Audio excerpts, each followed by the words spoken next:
Testing, testing.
Good morning, ladies and gentlemen. If we could ask members of the council to take their seat and members of the public, on va commencer la réunion dans une... We'll be starting the meeting in 1 minute. Thank you.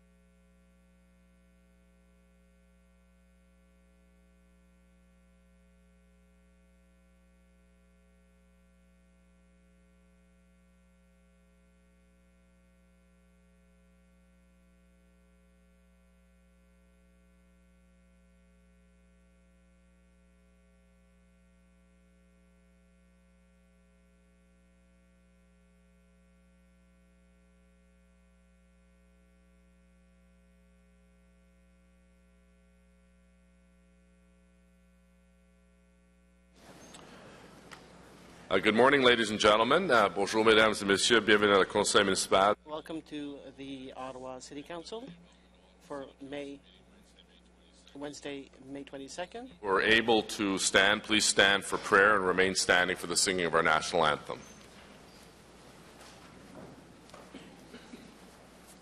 Almighty God, let us work together to serve all our people. Dieu Tout-Puissant, aidez-nous à travailler ensemble afin de bien servir nos citoyens.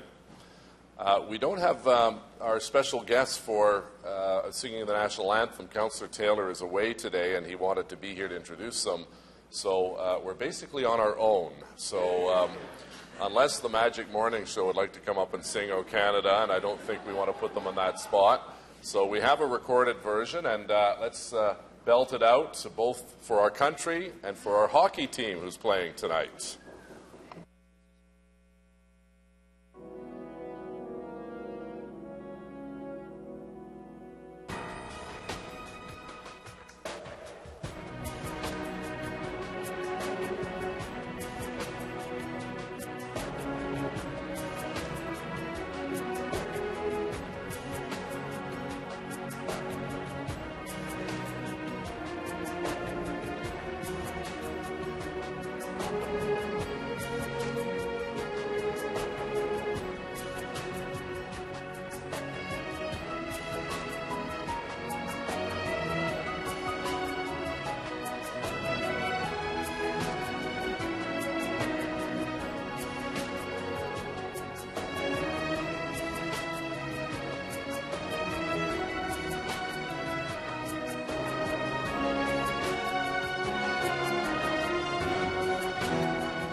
Shad, over to you.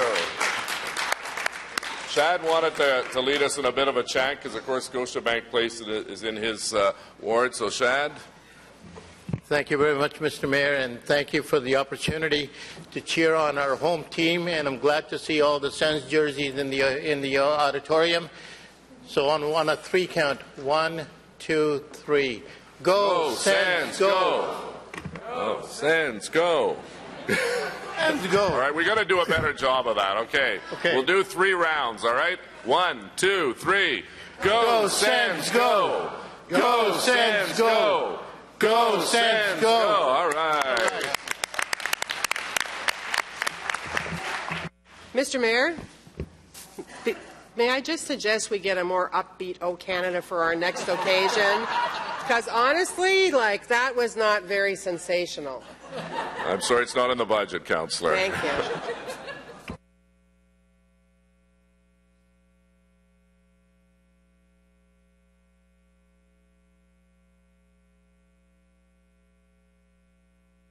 Good morning again, ladies and gentlemen. At this time, I'd like to invite the Magic 100 morning team of Stuntman Stu, Tricia Owens, and Angie Poirier to join me here at the podium. And I'd also ask Tricia and Angie's counselor, Alan Hubley, to join us, and Steve DeRush, who is Stuntman Stu's counselor, to join us. And thank you all very much for coming, and members of your family, and Councillors Hubley and DeRush. Merci.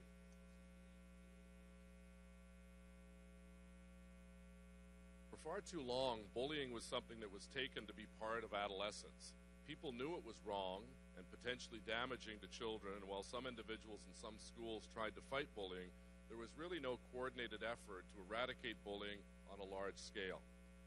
Les gens savent que l'intimidation était injuste et pouvoir avoir des effets néfastes sur les enfants et People knew it was wrong and potentially damaging to children, and while some individuals in some schools tried to fight bullying, there was no coordinated effort to eradicate bullying on a large scale. This was something that Stu, Tricia, and Angie saw and decided to take action against in September 2011 when they launched the No More Bullies campaign. Since then, the trio have spent most Tuesday mornings visiting schools in Ottawa to teach youth about the perils of bullying. They do this by sharing their own experiences with bullying and those of the guest speakers that they have brought on board to fight this important issue. Ils le font en faisant part de leur They do this by sharing their own experiences with bullying and those of the guest speakers that they have brought on board with the cause. Don't know who to turn to when being bullied or are afraid to speak out for fear of being ostracized further. So the No More Bullies campaign teaches them who they can speak to and instills the essential facts that it's not only okay to tell someone, but it's encouraged to tell someone. These Tuesday meetings at schools across Ottawa are only a part of the way that Stu, Trish, and Angie's message is being spread. They have leveraged their presence on the radio and particularly through social media to extend the reach of their message, and the impact they're having in our city is truly remarkable. Also, the bracelets that they're all wearing, the No More Bullies bracelets, have been worn by some of the biggest names in entertainment in the world. I'm incredibly proud that our city has people like Stu, Trish, and Angie who have taken up the fight against bullying with such conviction. Je suis extrêmement fier que notre ville I am incredibly proud that our city has people like Stu, Tricia, and Angie who've taken up the fight against bullying with such conviction. Remarkable one, and I know that my colleague Alan Hubley in particular has been a big part of this campaign, a big supporter of it as well, and is very proud of the work that you have done, as is my colleague, our Deputy Mayor Steve DeRush. We're a better city for having the No More Bullies campaign, and although we know there is still much more work to do, I want to present these three remarkable individuals with the Mayor's City Builder Award for the tremendous work that they have done with the No More Bullies campaign. Congratulations, and keep up the great work.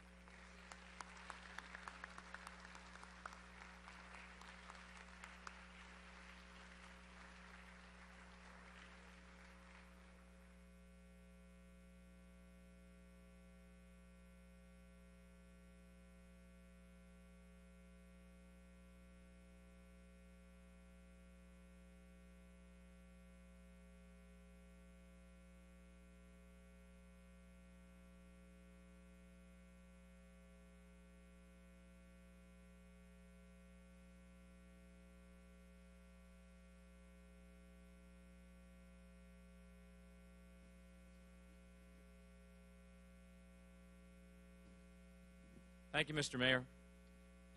The success of the No More Bullies campaign would have never have happened without the amazing support of this city that we're lucky enough to call Ottawa. Councillor Hubley, your courage and leadership in the early stages of the campaign helped get us off the ground. Since we started No More Bullies, we've been fortunate enough to speak to over 10,000 students from Rockland to Renfrew and a visit to a school in Barbados last year. On behalf of the No More Bullies team, Angie Poirier, Tricia Owens, Scott Haggart, Farron Gogo, Aaron DeYoung, and our support staff at Magic 100, because without them we can't pull this off. Dan Kress, Sarah Gray, Brittany Asselin, Amanda Hellard, Andy Smith, JRLO, Todd Hamilton, and our management team of Ian March and Richard Gray, thank you for helping us week after week. And thank you to all of you for believing in No More Bullies, and we look forward to continuing our school visits. We tweet the message constantly with the hashtag No More Bullies, which was started right here in Ottawa, and it trends around the world every day, and nomoorebullies.ca. On behalf of our team, un gros merci à tout le monde. Thank you. A big thank you to everyone. Thank you.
Thank you very much, and congratulations to Stu, Angie, and Trish. I'd like to call now on our Councillor and Deputy Mayor Steve DeRush, because today, I believe today is a significant day for a number of families in Ottawa, and particularly yours. It is a multiple births day in the city of Ottawa, and you have some experience with that, Councillor. Thank you very much, Mr. Mayor. As you mentioned, on May 28th, the City is going to declare Multiple Births Awareness Day in the City of Ottawa. This day coincides with the birthday of the Dion quintuplets and is meant to recognize the work and support of groups like the Multiple Birth Families Association of Ottawa. J'ai le plaisir d'annoncer que la Ville déclarera le... I have the pleasure of declaring May 28th the Multiple Birth Day in Ottawa. Hand. Raising twins presents unique joys and challenges with double the fun and double the trouble. This can be particularly challenging for single parents and for those families with other special needs or difficult circumstances. Locally, the City is fortunate to have the help of the Multiple Birth Families Association of Ottawa to provide support to Ottawa's multiple birth families through offering a welcoming, informing, and safe forum for parents facing a similar situation. Whether an individual is already a parent of multiples or is expecting multiples, the association offers a wide array of helpful services, including a prenatal education program, semi-annual sales of gently used clothing and toys, telephone contact lines with information and support regarding preemies, special needs, single parents, breastfeeding, and bereavement. If parents would like more information on the association work, they can visit the website mbfa.ca. You can also come out to the Claudette Kane Park in Riverside South for the Association's annual Awareness Day picnic on Sunday, May 26, from 10 a.m. to 2 p.m. Je vous remercie une fois de plus pour... Thank you once again for this opportunity to talk about the work done by MBFA and to talk about this Multiple Birth Awareness Week. And I would like to support this important group and its effort to increase awareness as to the challenges faced by those families in Ottawa. Thank you. That special day on behalf of my family and many families who are blessed with twins or more. Thank you. Great, thank you. And I think Zoe and Max are here, or were here, if I'm not mistaken. They were here, but nap time beckoned them, so they had to go. Great. Thank you, Mr. Mayor. Well, thank you. Madam Deputy Clerk, roll call, please. Conseiller Manette. Present. Councillor Blois. Here. Councillor Harder. Here. Councillor Wilkinson. Present. Councillor El-Shantiri. Present. Councillor Caudry. Present. Councillor Taylor. Councillor Shirelli. Councillor Eglai. Here. Councillor Deans. Here. Councillor Tierney. Present. Conseiller Fleury. Si. Councillor Clark. Here. Councillor Holmes. Here. Councillor Hobbs. Here. Councillor McCrae. Councillor Chernyshenko. Present. Councillor Hume. Here. Conseiller Blais. Present. Councillor Thompson. Councillor Moffat. Here. Conseiller DeRoche. Here. Councillor Hubley. Here. Mayor Watson. Here. Le quorum est 10, Monsieur le Maire. Merci. Have quorum, Mr. Mayor. Sir Hume and Harder have correction. Mr. Mayor, there was an error in the minutes of April 24th, 2013. As you recall, that was the motion we dealt with, the Preston Carling Strategic Directions Report. And at that time, Councillor Blois moved a motion that was, you can see as item number 6 on that, on the proposed motion. Unfortunately, the clerk's office deleted a number of other recommendations that were properly and rightly voted on and approved by council. And we are now having the minutes amended to affect what council actually did on that day. And you can see Mr. O'Connor, the solicitor, and Ms. Donnelly are bringing this motion forward to actually correct the record and put in place in the minutes what council actually did on that day. Okay. Thank you. Carried. Oh, Mr. Mayor, before you carry that, Yeah. my microphone's been on for a while. Yeah, I don't see the name's not coming up. If we can work on that. The floor is yours. They fixed the system. His name doesn't come up. Councillor Blois. Oh, it's back red. Thank you, Mr. Mayor. It's not, just a second, it's just not showing up on the screen. Well, no, it won't show up now Deputy because my microphone's on now. Clerk. Okay, go ahead. So thank you, Mr. Mayor. Mr. Mayor, I'm a little puzzled by what's before us here, what's being called a motion to correct. And I'll tell you the reason I'm puzzled. As the mover of the motion that carried back on April 24th, I believe that the minutes that were approved actually reflect exactly what that motion said and what the intent of the motion was. In fact, I believe the majority of councillors who voted for the motion agreed with that. And in fact, the 11 who voted against it also saw it that way. In other words, those who voted against it believed they were voting against it for the very reason that's shown in the minutes. So somehow to come out with a legal opinion 2 meetings later saying that maybe there was an error, when I don't believe there was an error, I believe it actually is quite correct. And there was actually a reconsideration on the floor which was duly withdrawn, and that would have been the way to amend that particular motion through a reconsideration. Not sure why this is coming forward now, but I would refer you to another legal opinion that's been sent to us this morning, which contradicts the one that we've received from our own staff. And I notice that if we're going to be voting on this or calling yeas and nays, there are some members missing, and some of those members happen to vote for that meeting at the time. So I don't believe it would be the will of this council to approve those correction in minutes that contradict what the majority of council has already decided. So, Mr. Clerk, can you please inform us, in your opinion, is the motion by Councillor Hume and Harder in order, and would it reflect what the council intention was at the time of the April 24th meeting?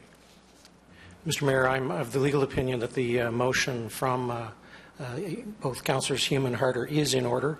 I am of the legal opinion that it would reflect what was done by council on both April 24th and May 8th. Okay. So, Councillor Blois, do you have anything else to add? Because this is your one chance to speak. Well, and you have Mr. Mayor, I have a couple of questions on this, and I want to start with when there was a motion made or move made to reconsider the motion, which was quite in order, legit. Councillor Clark made that move, and at the time it met the basic requirement of 8 votes in order to come back at the following meeting. That motion was subsequently withdrawn. Would you be able to tell us why that motion was withdrawn? And you might have to impute some motives in the mover at this point. No, Mr. Mayor, I'm not aware of the underlying rationale for why that motion was withdrawn. Okay. So was at that time, was the mover provided with any legal advice or legal information that would suggest that he should withdraw that? Not to my knowledge, Mr. Mayor. But I believe that if you listen to the tape from that meeting, there's a reference to either legal and planning staff having worked this out. I'm not sure what that means, because as the mover of the motion, I would have thought that if there was anything to be worked out, I would have been included in any deliberations or discussions. Mr. Mayor, I'm not certain what that reference was. Okay. So was there a legal opinion offered around that time? Yes, Mr. Mayor. Various members of council asked City Legal to give an interpretation of what they thought all of that meant, and that was given. And was that given in writing at the time? No. At the time, I directed Mr. Mark to put down in writing in the event that I needed it, and that legal opinion was never finalized in writing. So let me ask you this: the motion that the motion before us here to correct the minutes, or allegedly correct the minutes, is this a way of getting around a backdoor way of trying to get reconsideration through when it was quite obvious that reconsideration didn't have the support around the table at the appropriate time? No, Mr. Mayor, I do not believe so. Yeah, well, I guess we're going to differ on that because I think we can all count on our fingers how many votes there were, and there's certainly is there a higher test for having reconsideration approved at a subsequent council meeting? It would be an absolute majority of council, Mr. Mayor. And that would be regardless of members being present or not? That is correct, Mr. Mayor.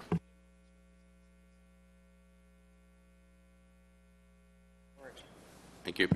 So today, if I look around the table, there are members missing. Some of the members that would have voted for, some might have voted against. I'm not doing a quick count right now, but certainly it changes the count or the formula from from what would have happened if reconsideration had been followed through. Would that be a correct observation at this point? Mr. Mayor, I think theoretically it is, although it would be difficult and practically impossible for me to speculate on how the vote would have gone. Well, no, I'm speculating. I don't expect you to speculate.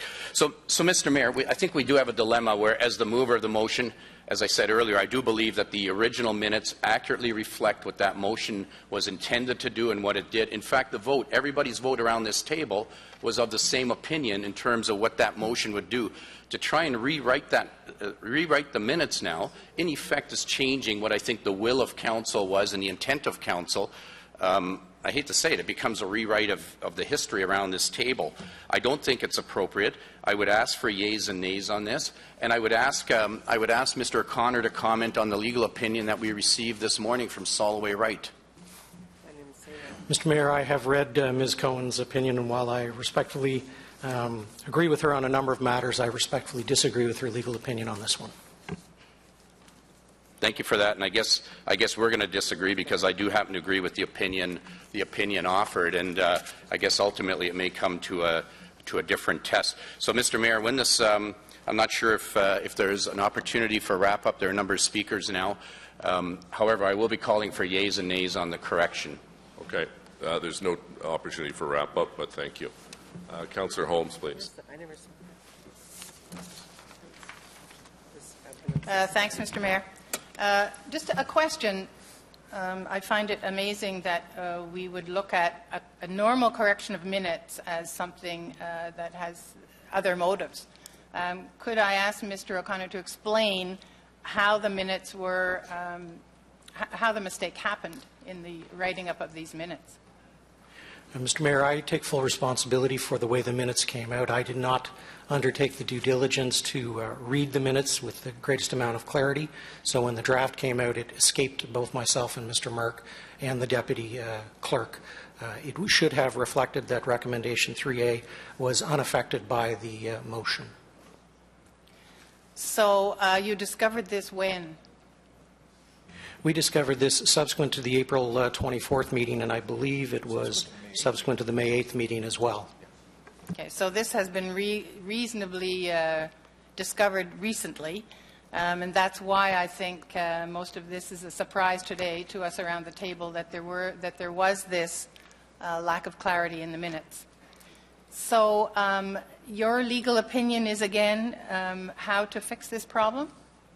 Is to carry the Hume motion, Mr. Mayor, with regards to this. I think the basic way I would look at this, and I'll share with members of council, is on April 24th and May 8th, you had essentially three components in front of you. You had the recommendations from the report in question, you had the body of the report itself, and you would have had the documents which were appendices to that report. The motion that Councillor Blow has brought forward deleted a particular aspect of only the documents. So it did not affect any of the recommendations, which I would remind members were carried unanimously by Council, nor did it amend anything in the report. So therefore, I think the motion should clarify that. Okay, thank you. Then I would hope that members will agree to the legal process that governs this Council. And the minutes are clear as to how they should have been written at the time of the minute taking, and that there has been a mistake by staff in the writing of those minutes. What happens, Mr. O'Connor, if we do not agree to the legal rewriting of the minutes to correct the mistake? Mr. Mayor, I'm of the opinion that if Council does not support the motion to amend before you, then recommendation 3A would, in fact, be deleted. Okay, thank you. Thank you, Mr. Mayor. Okay, thank you. Councillor Blais, please. Thanks very much, Mr. Mayor. And beg my indulgence, I was not here for the original motion. As I understand the motion from Blows and Tierney, it removes reference of the Muse from the supporting documentation in the report. Is that correct?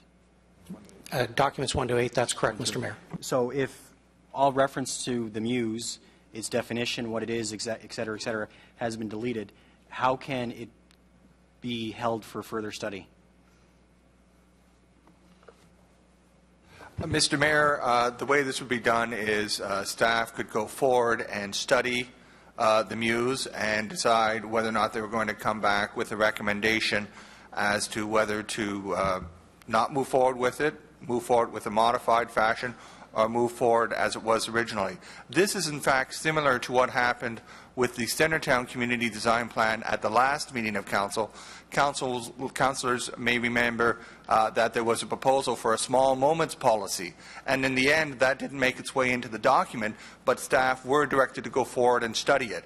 And so I would see what happened with the small moments policy and what's happening with the Muse as being identical in approach.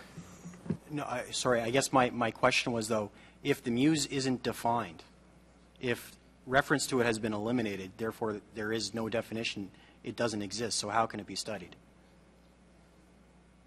Mr. Mayor, there is a discussion of it in the report, and in going forward with further work, staff would be able to bring forward a redefinition of it if that's what staff's recommendation were to be in the future. Okay, thank you, Mr. Mayor. Thanks, Councillor. Councillor Aguilar, please.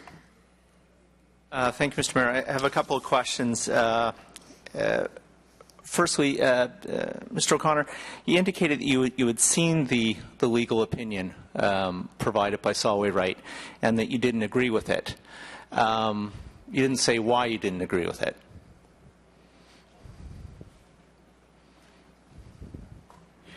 Mr. Mayor, I think my primary concern is the fact that Ms. Cohen, as she writes in the middle of the second paragraph, the clear implication of the amendment adopted by Council is to eliminate recommendation 3A.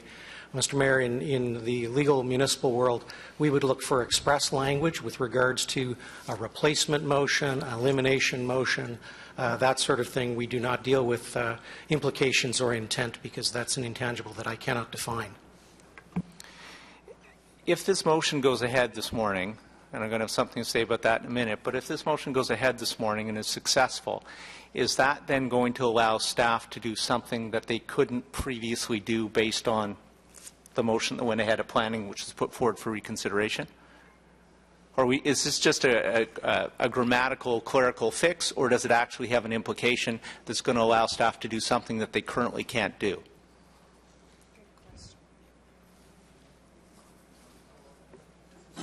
Mr. Mayor, we have discussed this, and I'm of the opinion that because you have the clarity in front of you now, because you have the express motion, that if you do not endorse or amend the minutes, then 3A would be gone and no further action would be taken with regards to that. So it does have an impact. I'm going to suggest, I'm going to ask, I'm going to bring a motion for deferral. We've just found out about this morning.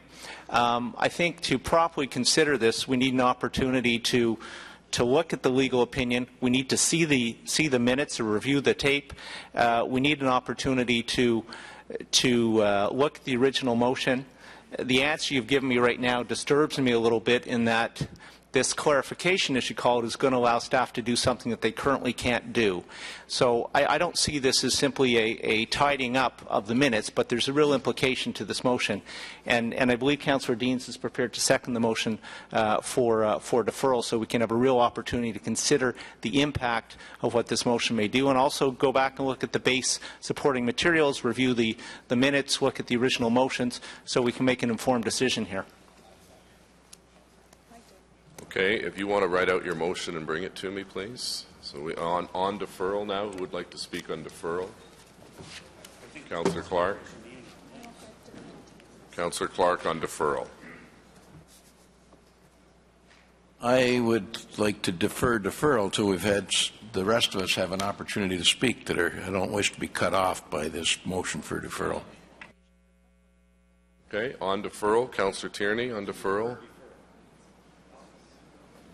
Councillor, are you wishing, or if people don't want to speak to deferral, please take your name off the list. Councillor Tierney. When it comes to speaking about deferral, I was actually wanting to speak to some of the points that my council colleagues have brought forward. I'll go to the bottom of the list if this doesn't pass, because I have some big issues with how this is all rolled out in the last 12 hours. On deferral, Councillor Hume, please. Thank you, Mr. Mayor. Deferral makes this very clear issue quite cloudy. I don't think, quite frankly, Mr. Mayor, that we need to defer because council speaks by motion. It doesn't speak by intent. Staff don't go off and do things because I thought that I was clear in what I was saying. Council speaks by what is written on the paper. It's very clear. Staff get direction by what the motion says. And it's clear that what the motion was, because it's on paper. It is no more difficult to understand than that issue, Mr. Mayor. So there's really no reason to defer for another legal opinion unless you wish to challenge the principle that council speaks other than by motion. Council speaks by motion.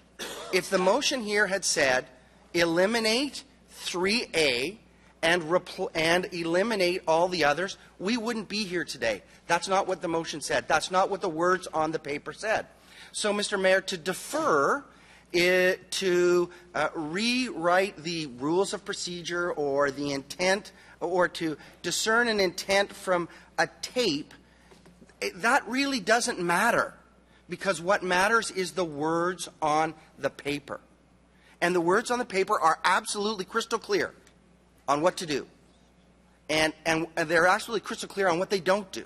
Now, had the motion been crafted to say, delete 3B, A, C, whatever the numbers were, that would be absolutely clear and we would not be here today. But that's not what the motion did, and that's not what the minutes reflect. So I don't think, if you understand that basic principle that we speak by motion and by what is written on the paper, that there is a need to defer. In fact, I don't think there's a need to defer. And quite frankly, I think that there's a need for this council to understand that principle, move forward with it, and amend the minutes to reflect what was written on the paper. And if there's a lesson in any of this for all of us, Mr. Mayor, and myself included, is read those minutes before they are approved so that these things don't occur again. So, Mr. Mayor, I don't think there's a need to defer. There's no need for other legal opinions. We operate by motion, words on paper. So, understanding that, Mr. Mayor, means we don't need to defer. We can move forward, and we can put this issue behind us. Okay, thank you. Councillor Blois on deferral, please. Thank you, Mr. Mayor. I would actually agree with the chair of Planning Committee that we do have to live with what the motion says, and I think the minutes adequately reflect. First of all, the motion is sufficiently clear, and the minutes sufficiently reflect that motion. So the real thing to do here is, instead of deferral, would be just vote this alleged correction down because it is somebody's interpretation. There is a differing interpretation out there, a reinterpretation, whichever way you want to go. There was obviously some legal advice given before the Councillor, on deferral. Yes, only, I'm talking about why we don't actually need to defer this if we're going to vote this motion down, because there was already a reconsideration on the table. This is a back way of doing reconsideration. It meets a lower test here today because there are people missing. The only reason to do deferral is because there are members of this council that aren't present today, and they would deserve the right. They would deserve the right to vote on this and to vote on what they believe the record really says and what the record should say. So, if you vote deferral, if you want another crack at it, but just vote this motion down is even better. Okay, thank you, Councillor Blois. Councillor Clark, you've spoken on deferral. Councillor Wilkinson, on deferral. Yeah, Mr. Mayor, on deferral. I would vote for deferral because despite what Councillor Hume has said, I don't think it is clear. I have, unfortunately today, for some reason on Siri, that we cannot pull any of the reports up. I can on there pull up the minutes to see what it actually said last time. I'd like to see what it said. I'm not quite sure what change we're making. All I see is the change, not what was there before. And I would like to, like others, take a look at that. I don't know if it's right or wrong. So you can't abstain here, which is what I would have to do, because I don't know which way to vote. So I would suggest it would be prudent to defer, take a look at it, and if what our legal counsel is saying is correct, then I would be glad to support the amendment. If it isn't, then otherwise. So I would ask that people vote for the deferral, because I do think this is very unclear. Thank you. Councillor Hubley on deferral, please. Thank you, Mr. Mayor. I just have a question that will form... on deferral, Councillor. It's not the question period, okay. Unless it's a question on the procedural aspect of deferral. Okay, I'll save the question piece. On deferral, I would support deferral because I for one, believe decisions have been made in this room before without all the information available to us by previous councils, and I think we need to get to the root of this, look at the different opinions, find out what the intent was. I agree with Councillor Blois. I voted for his motion, believing that what we were doing was deleting 3A. There was misinformation on the table that day with reference to 18 stories versus 9 stories, things like that. But if the only way we're going to clarify this is deferral, then I will support deferral. Okay, thank you. Councillor Shirelli on deferral. Thank you, Your Worship. I'm going to support deferral, and the reason being this motion creates a substantive impact on the community. And if you're going to create a substantive impact on the community, then two things should happen. And one of those two things is there needs to be notice given to members of council before they debate the question. I don't see any overwhelming reason why we were not informed of this motion before it arrived here today. And secondly, the opportunity exists, if deferral is approved, for members of council to go to the tapes, to go to the written evidence, and to speak to the city solicitor with questions they may have. So it's an opportunity to reach a more informed decision than the one we would be left with today. Great. Thank you. Councillor Deans on deferral. Thank you, Mr. Mayor. Mr. O'Connor, does reconsideration of the minutes once they've been passed by council not require a 2/3 vote?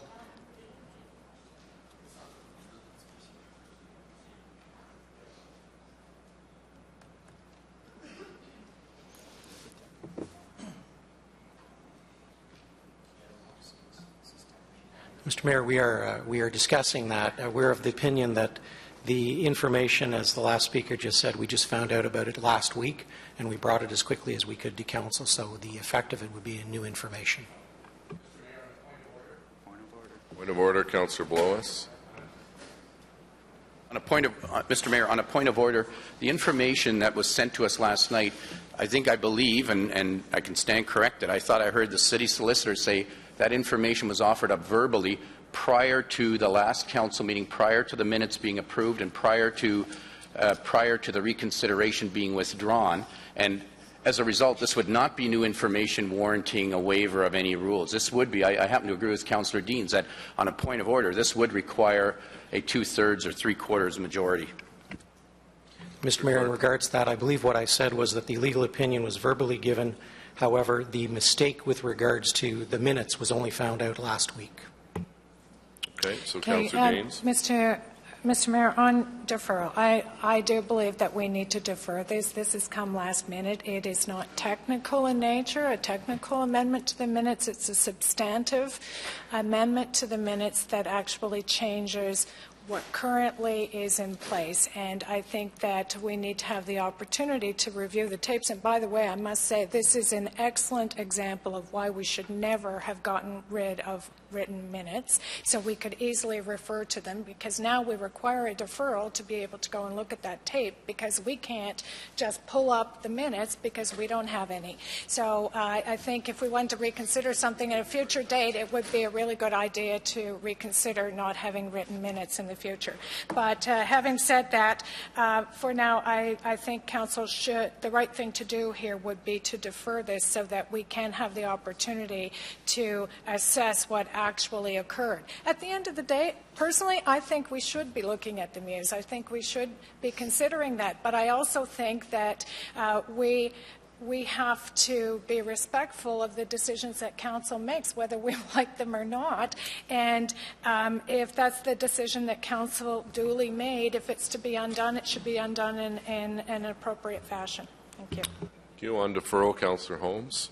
Well, I would hope that we do not defer this matter. Mr. Mayor, it's quite clear on the order of consideration that we all have before us today exactly what happened at that meeting and the recommendation from the legal department to correct the minutes that were incorrectly taken. And finally, that lack of clarity was discovered by our legal department. So it's quite clear from the comments from legal that this is the correct way to correct those minutes where there was a mistake made.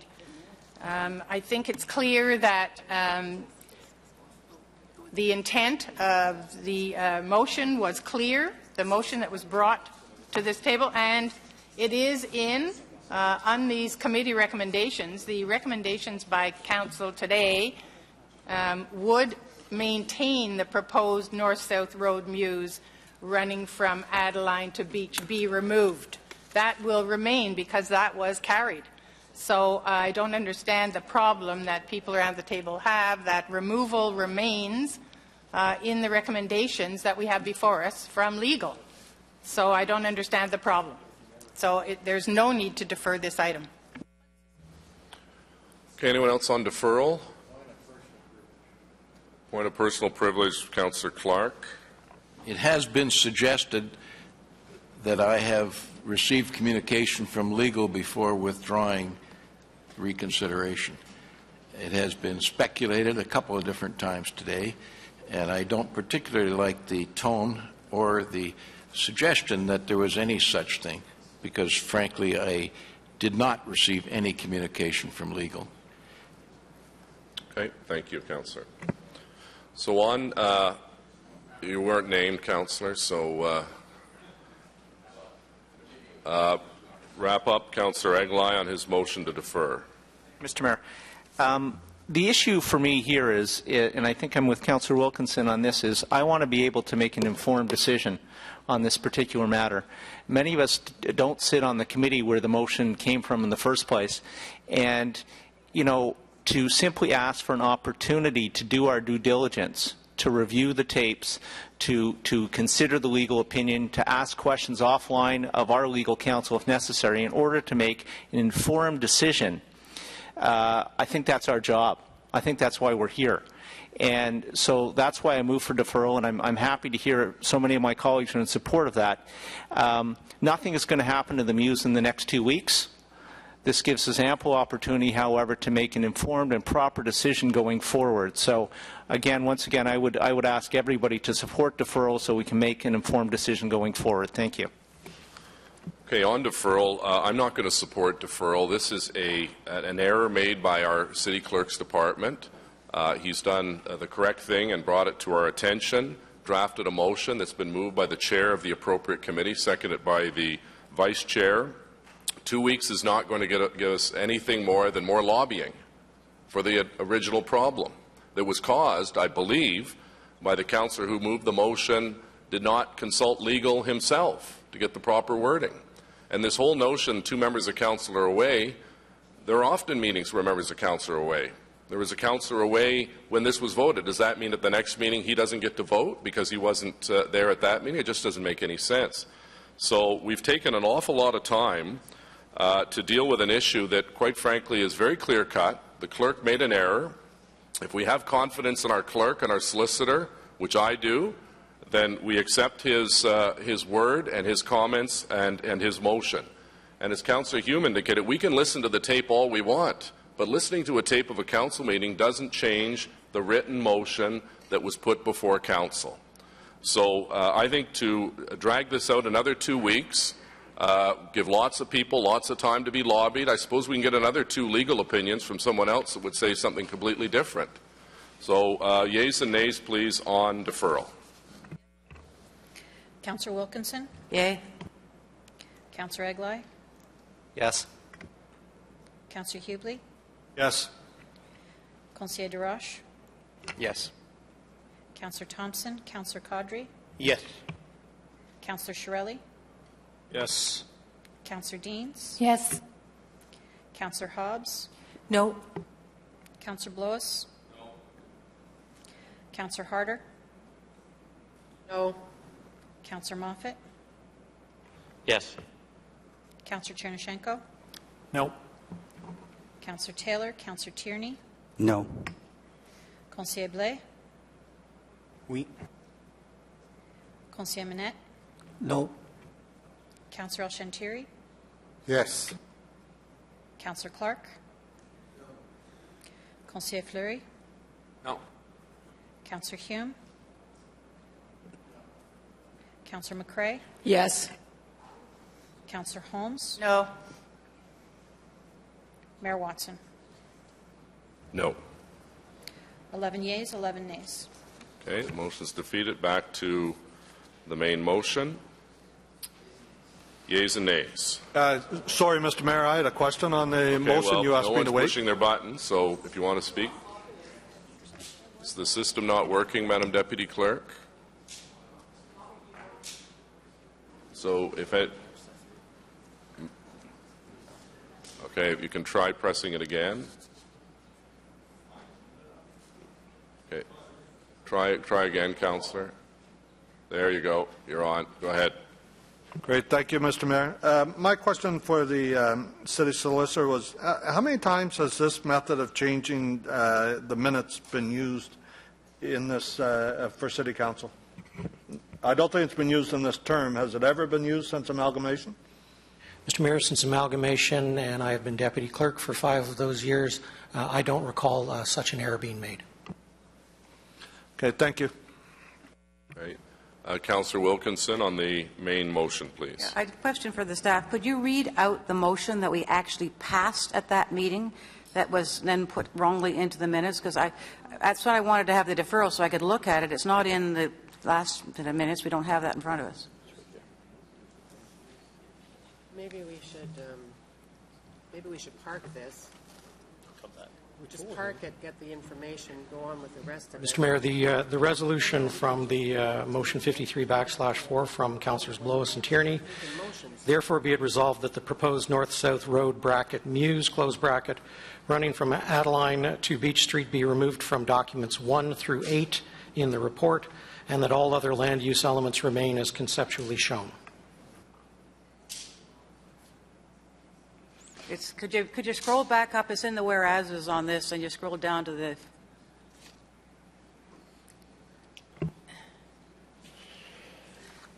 So, in doing that, then I want to get clear on the interpretation that went into making the change. Then, it is the very first whereas. Could you bring it up again, please, on the screen? Maybe give us a hard copy, it'd be easier to read. I know, like, you know what, seriously, like, could we have a printed copy? It's the first whereas in the motion. Who's the very controlling top, the screen, please? on the screen. It's the it's first the old whereas. Motion.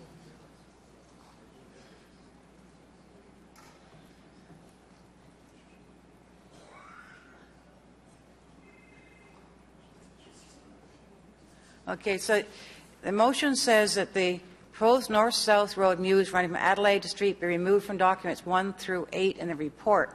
Now, that my understanding in voting for that, which I did, was that you would not have a Mews in that location.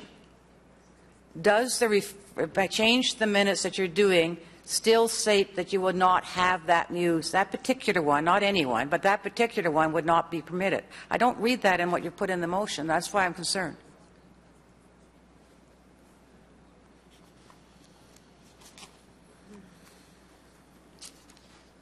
Mr. Mayor, the minutes, as they would be amended by the Hume-Harder motion, would allow for staff to study, quote, the proposed Greenway Mews concept, which will allow for medium-profile residential development with a series of north-south private mews east of the O-Train. So it would reference a mews, north-south private mews east of the O-Train. Staff would study that. This particular motion says that you delete the one from Adelaide, and just that one, there may be others, north-south road from Adelaide to be removed. So if it's removed, how can they just be studying it because it's now removed? I think that's where the problem's coming from in the change in the motion. Mr. Mayor, it removes it from the documentation, but by 3A being present, it allows for further study to be done. As I said, this is similar to what happened with the Centretown Community Design Plan with respect to the small moments, whereas it wasn't carried forward into the document as approved by Council, but staff were directed to study it further. But the motion didn't say to study this one further, it just said to remove it. What is it, running from Adelaide? Mr. Mayor, in staff's view, when the report as it was carried, the recommendation 3A allowed for that study and recommended was no direction to delete recommendation 3A. I understand that. But should there not have been a further thing in there that says that they have deleted that particular one? Because studying Mews, there could be a number of other places where it would go. Mr. Mayor, it would have been much clearer if there were a specific clause in a motion introduced at Council which said that recommendation 3A be deleted. Had that carried, then the Hume-Harder motion would not be in front of you today. I get your point, but there is in motions both specific wording and intent. And in this one, the intent was obviously to remove the Adelaide Street one from the area. And you could keep in studying Mews if you want to, and there's other places where you might have Mews, but this particular one should not be there. And that was absolutely what we were voting on at that meeting as the intent. And there's lots of other motions we put which have intent, which then get followed up by staff. This one doesn't seem to have that. That's why I really think it makes it difficult for me, because I think I have to vote against this amendment, which I'd rather not have to do, because what you've done here is change what was the intent of Council at that meeting, because I don't know, for what reason, I don't know. And are you telling me that having an intent there is something that you don't follow? Mr. Mayor, I'm saying in interpretation of such resolutions and motions, legal services cannot look at something intangible and subjective as intent from 24 elected officials. What we do know is the fact that earlier Council unanimously approved recommendation 3A, and it's no longer in the minutes, and we are seeking to put it back in.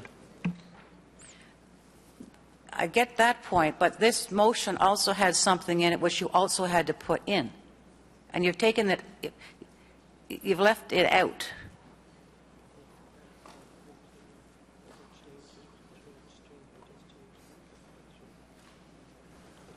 Is that a question or a statement, Councillor? Well, it's both a question and a statement, because I just have maybe the motion wasn't well written. Normally when we have one that's not clear, staff at the time of the meeting would say this is not clear and would help people. And unfortunately that didn't happen. But the intent was definitely to take it out of the report, which meant it's not there. And if it's not there, it shouldn't be sort of maybe we come through a back door. That's what the question is. I'm sorry, Mr. Mayor. My understanding is the motion before Council clearly reintroduces recommendation 3A without adding or deleting anything that Council previously approved.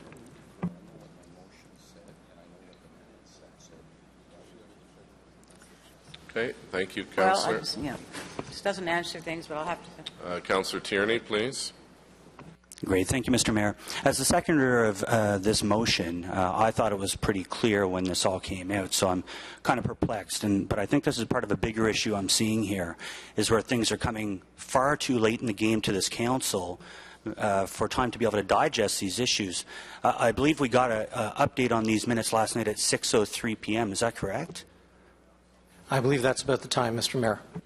And that being said, at council this morning, just before council, at 9:47, 13 minutes before council, we have an opposing opinion from Salaway Rights coming back to us. And that, do you feel that's sufficient time for you guys to digest that response from another firm? Yes, Mr. Mayor, I have been able to do so. Well, again, this does seem a little bit odd, and we are being asked to jump into the time machine here. I have a big issue with the fact that these things continually keep happening at this council, where things show up days, hours, minutes before we have to make decisions. And we've already voted down deferral, so I'll be supporting the original motion. And I think it makes a lot of sense, and I'm hoping even people around the table that did not support it originally really see that this is affecting the way we do governance here if we go ahead and do something like this today. Councillor Moffat. Thank you, Mr. Mayor. Just a question on how this was discovered, how this error was discovered. We approved the minutes on May 8th, and I assume I have full faith in the clerk's office to do their due diligence on how we approve minutes. So we got to the point where we approved the minutes of the last meeting of the council, which was also coincidentally the meeting that reconsideration was withdrawn. So please, how did the error come to your attention? Subsequent to the May 8th meeting, I had an inquiry from a member of council with regards to the implications of the withdrawal of the reconsideration. I asked Mr. Mark to go back and review that and, in effect, pick up the draft legal opinion he had been previously working on. In doing so, he went back and spoke to both planning staff and reviewed the minutes and found the error that way. I don't want to be out of line, but would the person that asked the review, were they one of the 12 that voted for or one of the 11 that voted against? It was me. All of me. It was I asked. All right, thank you. Councillor Hume. Well, the two of us asked for it. Sorry, Councillor Moffat has the floor. Thank you. So I guess my reason why I asked that is because I've never seen this is the only 12-11 vote we've had at this council, this term of council.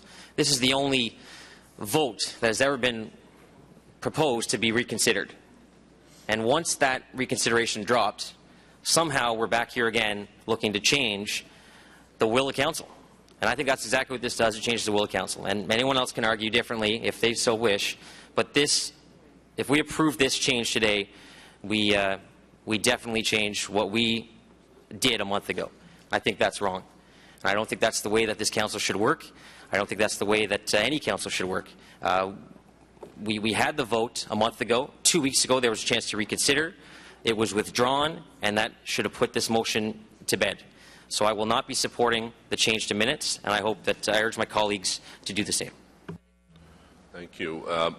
Mr. City Clerk and Solicitor, does this change the will of council, this motion by Councillors Hume and Harder? Mr. Mayor, as other members have spoken to the fact that council acts through written resolution and motion, and council passed unanimously recommendation 3A back in April. So I think by putting this back in front of council to amend the minutes properly would reflect what took place at that point in time. Okay, thank you. Councillor Clark, please. Thank you, Mr. Mayor. Well, I don't support the motion to deny the minutes. I also don't believe that the motion in effect denies the fact that the portions that didn't get left into the minutes cannot be followed by staff. So I guess it's sort of a moot point as far as I'm concerned. I believe on inspection that the document in front of you more properly reflects what was in the report. I do not believe that the Blois motion changed that. The Blois motion was very specific, and it won. So it's included, but it did not specifically exclude all of the follow-on things, which is what we're talking about today. And the fact that that motion was untidy is the way it is, but the realities are the notion of deleting half of the report because of a motion that didn't ask for any of that to be deleted seems to me to be problematic.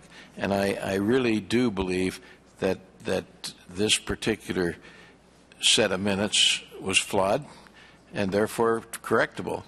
I did not have any communication with anybody about legal opinions or anything else, nor did I see that one that you apparently got this morning,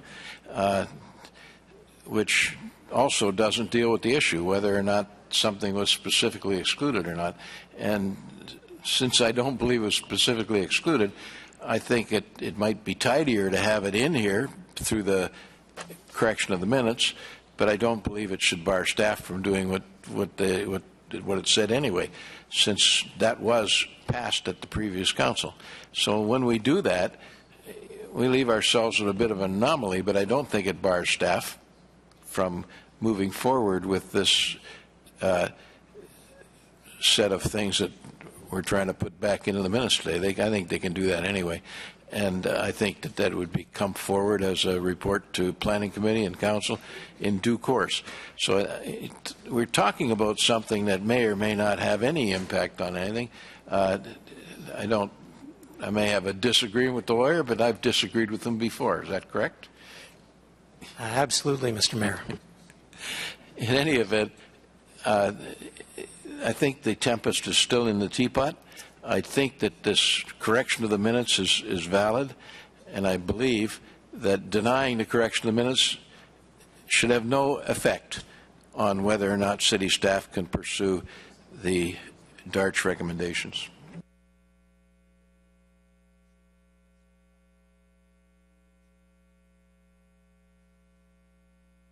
Thank you. Councillor Holmes, please.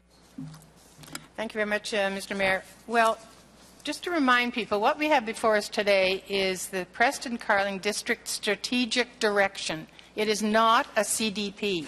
It is a strategic direction, and the staff want to study other items before this comes back as a CDP in the fall.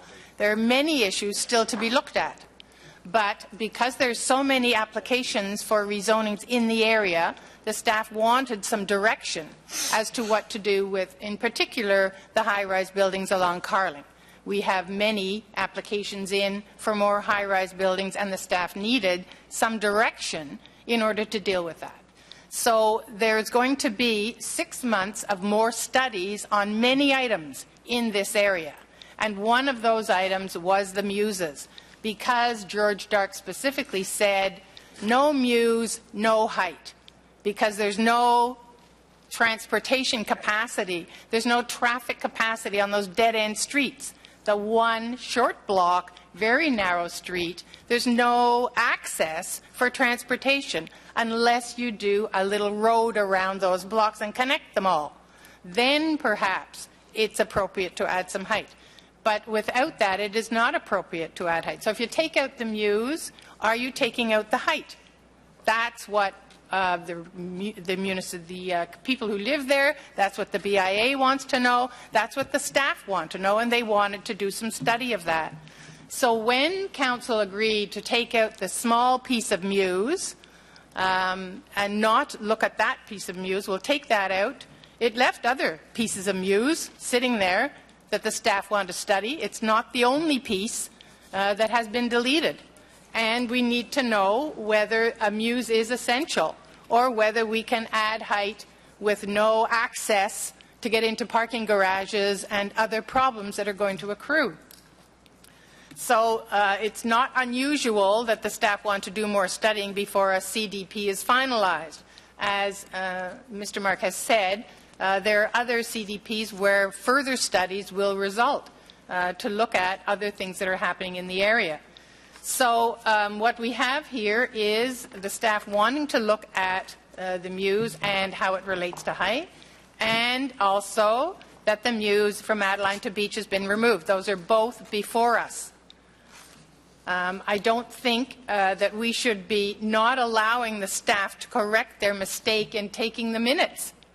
When has council ever denied staff when they come forward and the legal department and the clerk's department are saying, we made a mistake in the minutes and the minutes need to be corrected? When have we ever said, no, we're not going to let you correct the minutes?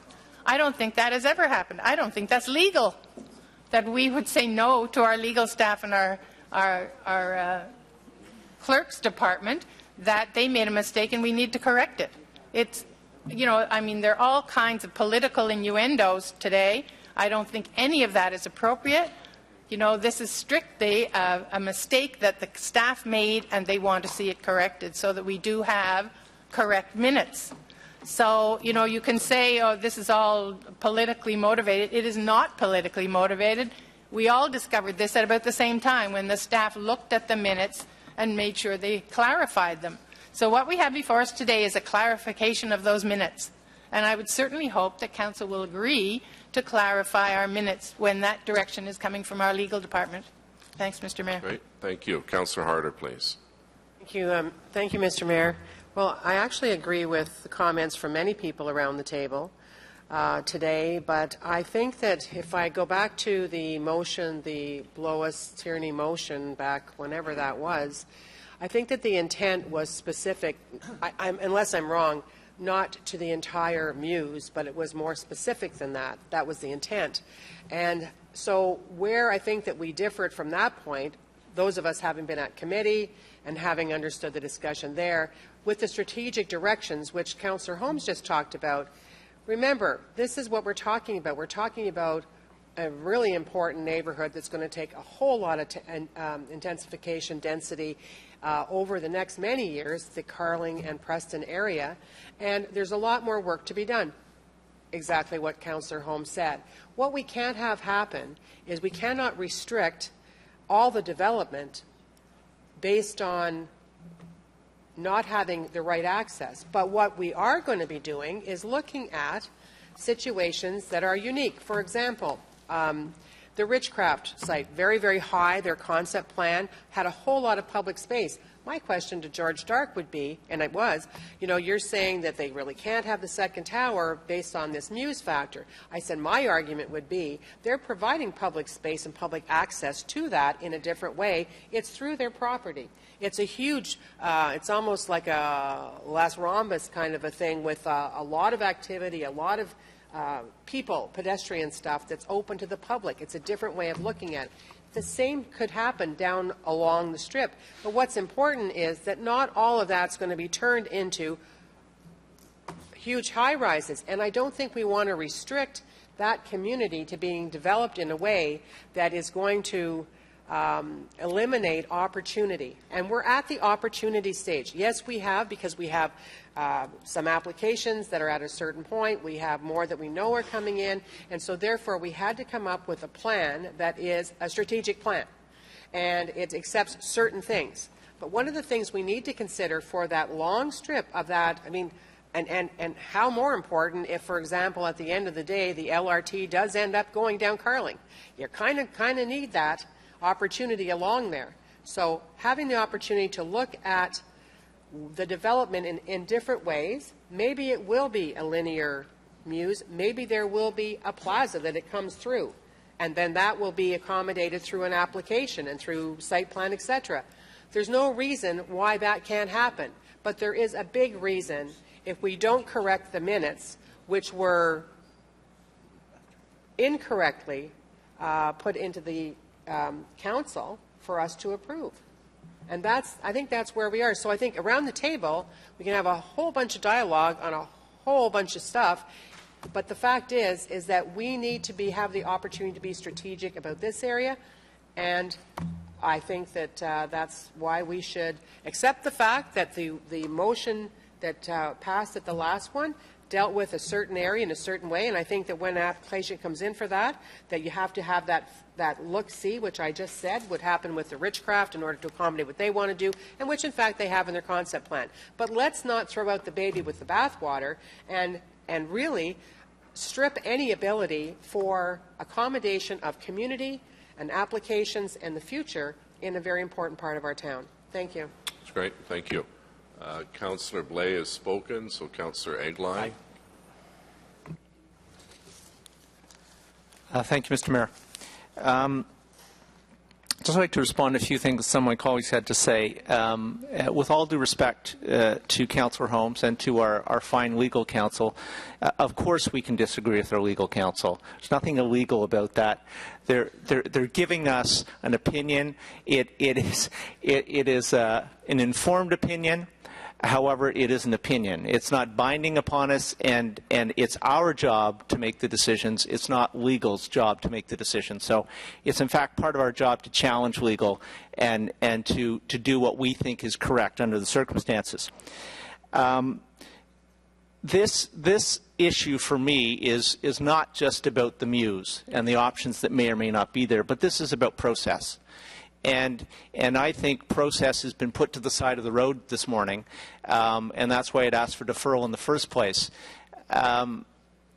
This we're looking at, and you know, to go to legal and respecting what legal has to say, Councillor Holmes, I asked the question whether if we voted in favour this morning, whether that would have a substantive impact, whether staff would be allowed to do something after the vote that they're currently not directed or allowed to do, and the answer is quite clearly yes. So we're not adding a comma, we're not putting a period in or capitalizing a word.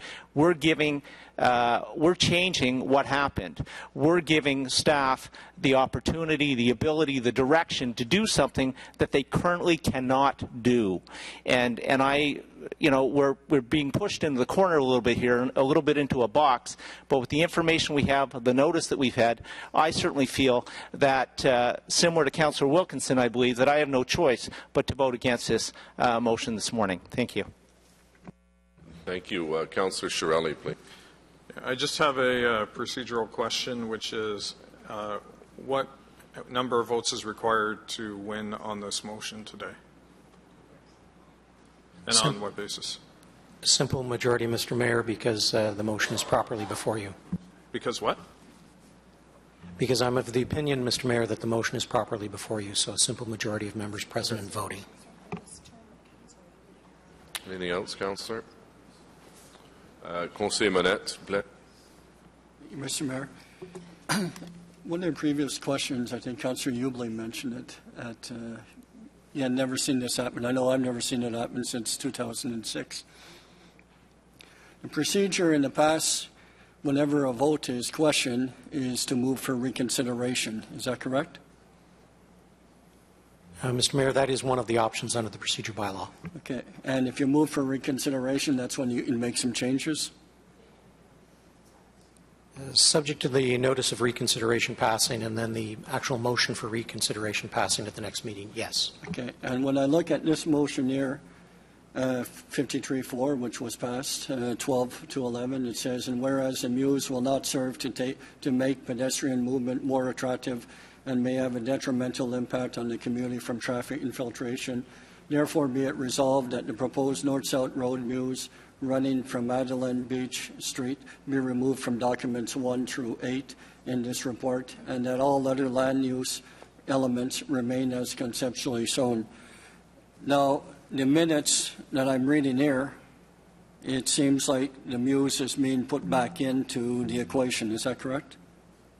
Yes, Mr. Mayor. What my office is trying to clarify is the fact that Council approved back in April recommendation 3A unanimously, and then it was left out of the minutes.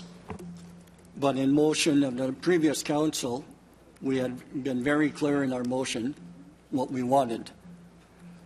So I will have trouble supporting this. I'll be supporting the motion that was at the previous Council, and if a change should have been made, it should have been made during the reconsideration. Thank you, Mr. Mayor. Councillor El-Shantiri, please. Thank you, Mr. Mayor. And I voted earlier to defer this item. Walk into council today, and I think 12 minutes or 13 minutes before council, we have an outside legal opinion tell us about something. It might happen here. You know, I'm a little bit offended I don't know about the rest of you, but to read something or to receive an outside legal opinion about something might happen on council without even granted the opportunity to talk to our legal staff to clarify it for us, it put me really in an awkward position.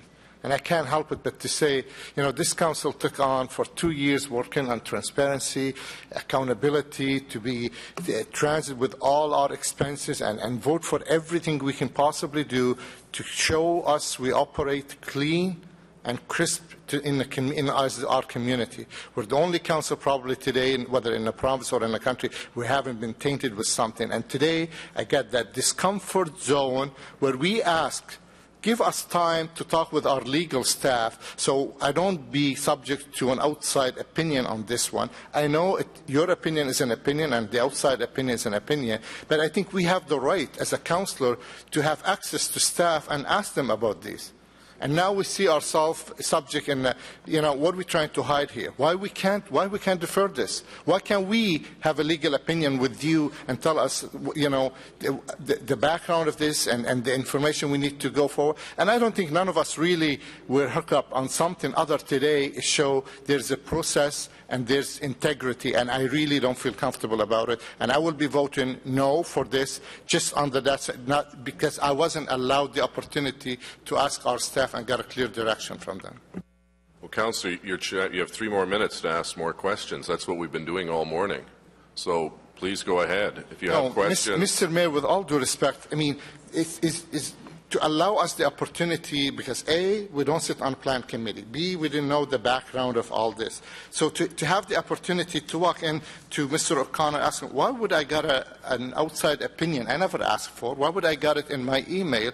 And why was that and the reason for, and go from there. We ask you, please allow this to be deferred. And I asked my colleague, he said, I'm going to move it. I said, that's great. But now we seem we're denying this, and we put it in a corner, like, is this about a decision we made, somebody didn't like it, or is really there's a mistake in a minute and we should honor our staff and vote for it? Because staff come in to us many times in the past, say, we made a mistake here, can we clear it? Nobody made a fuss about it. Today it's taken us an hour and 15 minutes. Something is not adding up. And that's why it makes people uncomfortable to vote the other way without even understanding the reason why. Because, look, if I'm not clear, if I'm not comfortable, I'm not going to vote for it. And that's how I feel about it. And I've been honest about it to you and to all of my colleagues. When I'm not comfortable about something, I'm not going to vote for it. That's fine, but our staff are here to answer the question. Where did the legal opinion come from? I'm assuming it's the developer's lawyer, Mr. O'Connor? It's not from the City of Ottawa. No, it did not come from the City of Ottawa, Mr. Mayor. It says Ms. Cohen's letter begins by saying, we've been asked by our client, Tamarack Homes, to provide an opinion. So that's where it came from. It's not a city opinion. Councillor McCrae. Mr. Mayor, just want to clarify again so I understand a couple of things through you, Mr. Mayor, to Mr. Mark or Mr. O'Connor. First of all, Mr. Mark, did I hear you earlier say that this motion will amend the minutes in such a fashion that it's a material change? Is that accurate, or did I misunderstand that? Mr. Mayor, I believe it was actually the City Clerk and Solicitor who made the statement that there is a substantive result that will occur from this motion carrying. So that's correct, Mr. Mayor. So it's a material change then?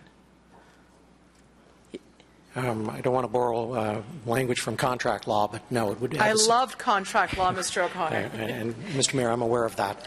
But no, I think it will have an impact, because now that staff has identified this error, has brought it to council, and now if council denies this motion, then it would be clear to me and I think all planning staff that 3A is no longer on the boards. It would provide that clarity, and then it would not go forward in that respect.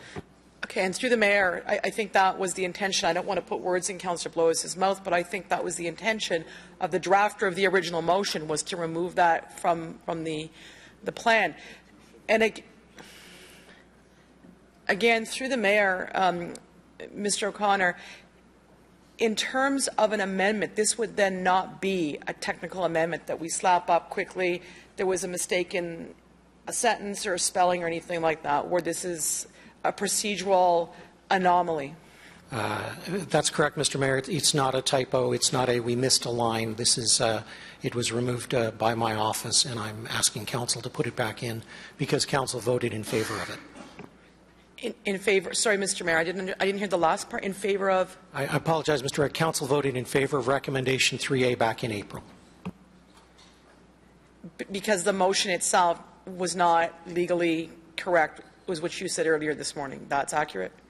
I think, Mr. Mayor, the way I would clarify it is the council voted in favor of the recommendations in the report arising from Planning Committee, and it also voted in favor of the Blois-Tierney amending motion, and I believe a couple of others, which were not mutually exclusive, so it wasn't in conflict with 3A. Right. So through the mayor, so the motion itself didn't amend the document in such a way to remove that recommendation. It removed those words from the document. That would be correct, Mr. Mayor. It removed the wording from the appendices to the report. So it removed the wording, not the actions by staff, or the future actions by staff. I believe that's correct, Mr. Mayor. Okay, so, Mr. Mayor, so I understand it clearly then, to vote in favor of this motion would be in favor of upholding the original staff report, although the motion would take the sentence out of the report. The staff action would continue. To vote against this would be to vote in favor of what the spirit and intention seemed to be of the original Blois motion. Is that accurate? Mr. Mayor, I'm going to... Councillor Clark, you can speak when it's your turn. Sorry. Mr. Mayor, Mr. O'Connor. I will qualify my words again to reiterate that I really can't speak to a subjective intention of members of council. Having said that, this recommendation, the motion before you, is to repair what staff inadvertently recommended or inadvertently took out recommendation 3A, which council did pass, and the Blois-Tierney motion did pass 12-11, and they are not mutually exclusive, and I believe that the minutes, the official record of council, must reflect that. Okay, thank you very much, Mr. Mayor. That's very clear. Okay. Thank you, Councillor McCrae. Councillor Deans. Well, thank you, Mr. Mayor. I think similar to many of my colleagues, find myself in a difficult position here because on one hand, I actually do believe that we should study the Muse concept. On the other hand, I have a major issue with the process here. I think if minutes have been carried by council and passed and they're to be altered after they've been passed, that should be done with a 2/3 vote of council because that's a significant change. And to change something that council's decided within the same term of council always requires 2/3. So I can understand the ruling that makes an exception in this case. I also think it is highly unusual for council to change minutes after they've been carried by council, and I haven't seen that happen before that I can recall. And this is not technical in nature, it's substantive in nature, and it changes the outcome. And earlier when we sought deferral, it was because many of us around the table don't feel that we can vote for the Muse today because of the significant process issues that we have before us that we believe need more clarity. And so for that reason, Mr. Mayor, I'm going to move, seconded by Councillor Shirelli, that this item be laid on the table. Sorry, is it the motion, Councillor? So I'll ask the clerk for a comment on the procedure of laying an item on the table and what that means on a go-forward basis.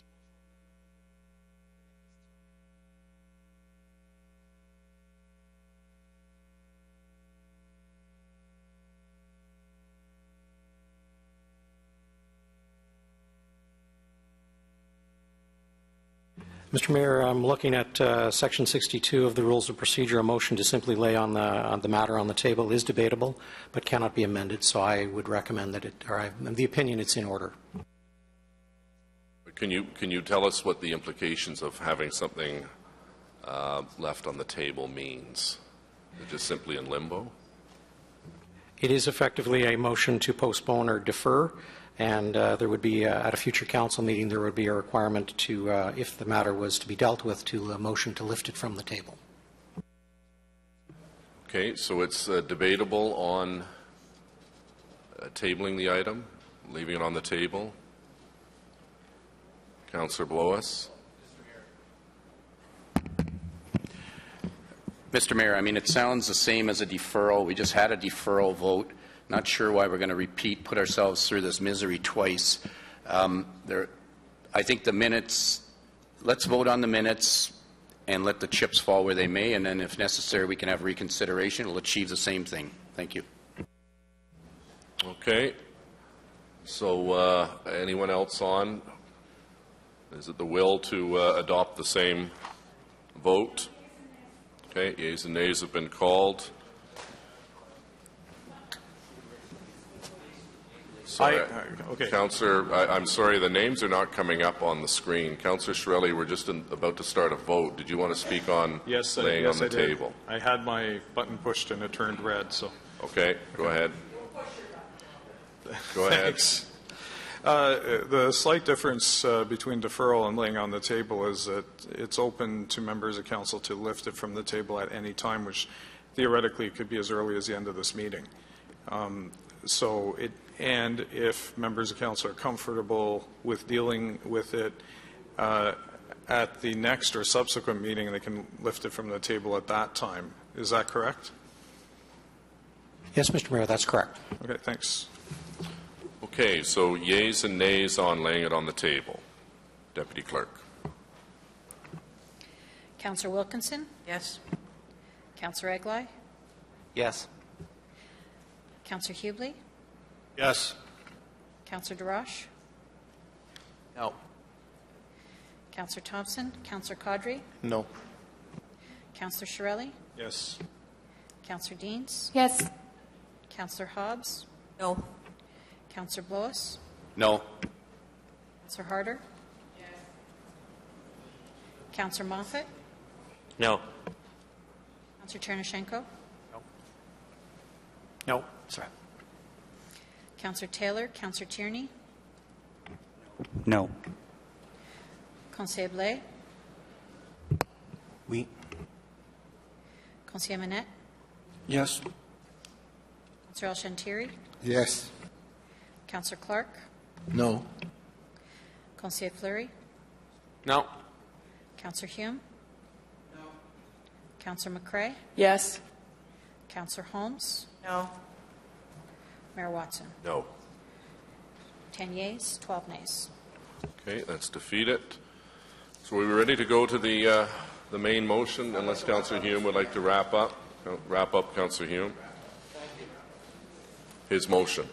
Thank you, Mr. Mayor. I'd like to wrap up on my motion. And I think we need to say, we've amended minutes at Planning Committee when they've come forward and someone has pointed out an error or this is not what has happened. Yes, it's a unique opportunity at Council, but it's not something that's have not been done before. And, we've never had Hansard minutes at Council. They've always been the minutes that reflected the written word, our written directions to staff, because our staff don't interpret the will of council. The will of council is expressed by a motion. And that's why this is so difficult, because the will there is different interpretations of what the intent was. And if I were to take the intent issue, I would say the intent was to deal with the Taggart lands and not deal with everything else, because the motion was in the benefit of the Taggart companies. If we were talking about intent, but we're not. Council doesn't speak by intent. The staff don't ask Councillor Deans, what were you thinking when you wrote this motion? No, they go out and they say, this is what she wrote. Here's the piece of paper. And what was written and what was before you is, there is no other way to interpret it. I wish there was, but there was no other way to interpret the written word. Do this. Our staff have already told us, and I think that everyone would understand, that motion didn't delete 3A. That might have been what he wanted to do.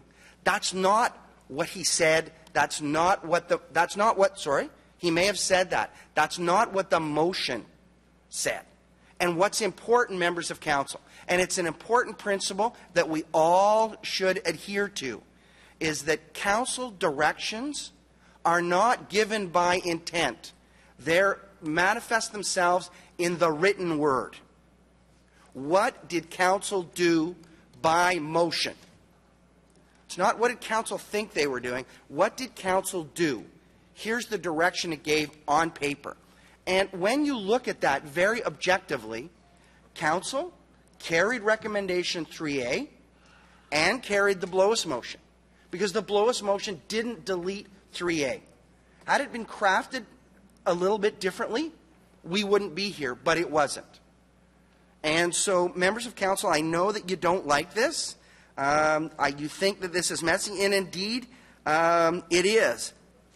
But what you have to look at, and why this is here, is because you have to determine not the whereases, what the therefore be it resolved said. And quite frankly, you shouldn't be trying to interpret a member's will, because that's not the way we make decisions. We express our decisions by the motions that we approve. And in this case, we approved a motion that said, delete the Muse from these documents. It did not say, delete 3A. So council rightly carried 3A. So, and the minutes are an expression of that approval. So I know, we can try and, what did he say? What didn't he say? What was his intent? Yeah, that's all very good, and that's all very interesting, but it is not how we make decisions. We make decisions by voting on motions. And motions are written. That's why they're written. And so we have written this down. The mover wrote this down. We voted on it. And staff are saying, yes, that was what council did, and that should be reflected in the minutes. Now, I know some members don't like that, and that's difficult. But council should be moving to ensure that their minutes reflect what actually happened, what was on the pieces of paper, Mr. Mayor, not what the intent of the motion was, what it actually said. And at its basis level, this, if you believe that we express ourselves by motion, by what's written on paper, then this motion fixes a staff error. Staff made a mistake. And it's a shame it was on a controversial item. But, Mr. Mayor, I'll just say the motion corrects a human error, and I think that it is appropriate, and I would encourage members of council to vote for it, because if they don't, it will have unintended consequences in future motions. Okay, on this item, I think as the last speaker indicated, and it's indicated in the motion, number 3, whereas due to an error on the part of the city clerk's office. That's what this is all about. This was an error that was made by the clerk. The clerk has brought it to the chair of planning committee's attention. The chair of planning committee, seconded by the vice chair, have brought it forward, and I think it's as simple as that. I'm not sure what's transpired in the last 24 hours where people have told me, well, I promised not to support this. I don't know who they promised to. I look forward to finding that out, and I look forward to seeing what activities gone on in the lobbyist registry in the last 24 hours. This is a simple error by the clerk. He's admitted it, and I thank him for that. And we now have the chair of the planning committee, the vice chair of the planning committee, the ward councillor, and the city clerk and treasurer indicating that this was an error. And minutes, when they're found to be incorrect, should be corrected. We don't want these records to go uncorrected for the rest of time. So I would hope that members of council would do the reasonable thing after they've heard to our city clerk and our senior solicitor, who is also our treasurer, or also rather our solicitor, to take his word and to support our clerk and solicitor on this matter, and to support the chair of the planning committee, and to support the ward councillor. The fact of the matter is that it says it right here. Committee recommendation 3A set out below was incorrectly omitted. And I believe when that vote came forward, it was a unanimous vote, including the mover of the original motion. So it was intended to keep item number 3A in the original staff report. So I would hope that we would do the right thing and simply accept the clerk's error and correct the record. Yeas and nays on the Hume-Harder motion, please. Councillor Wilkinson? No.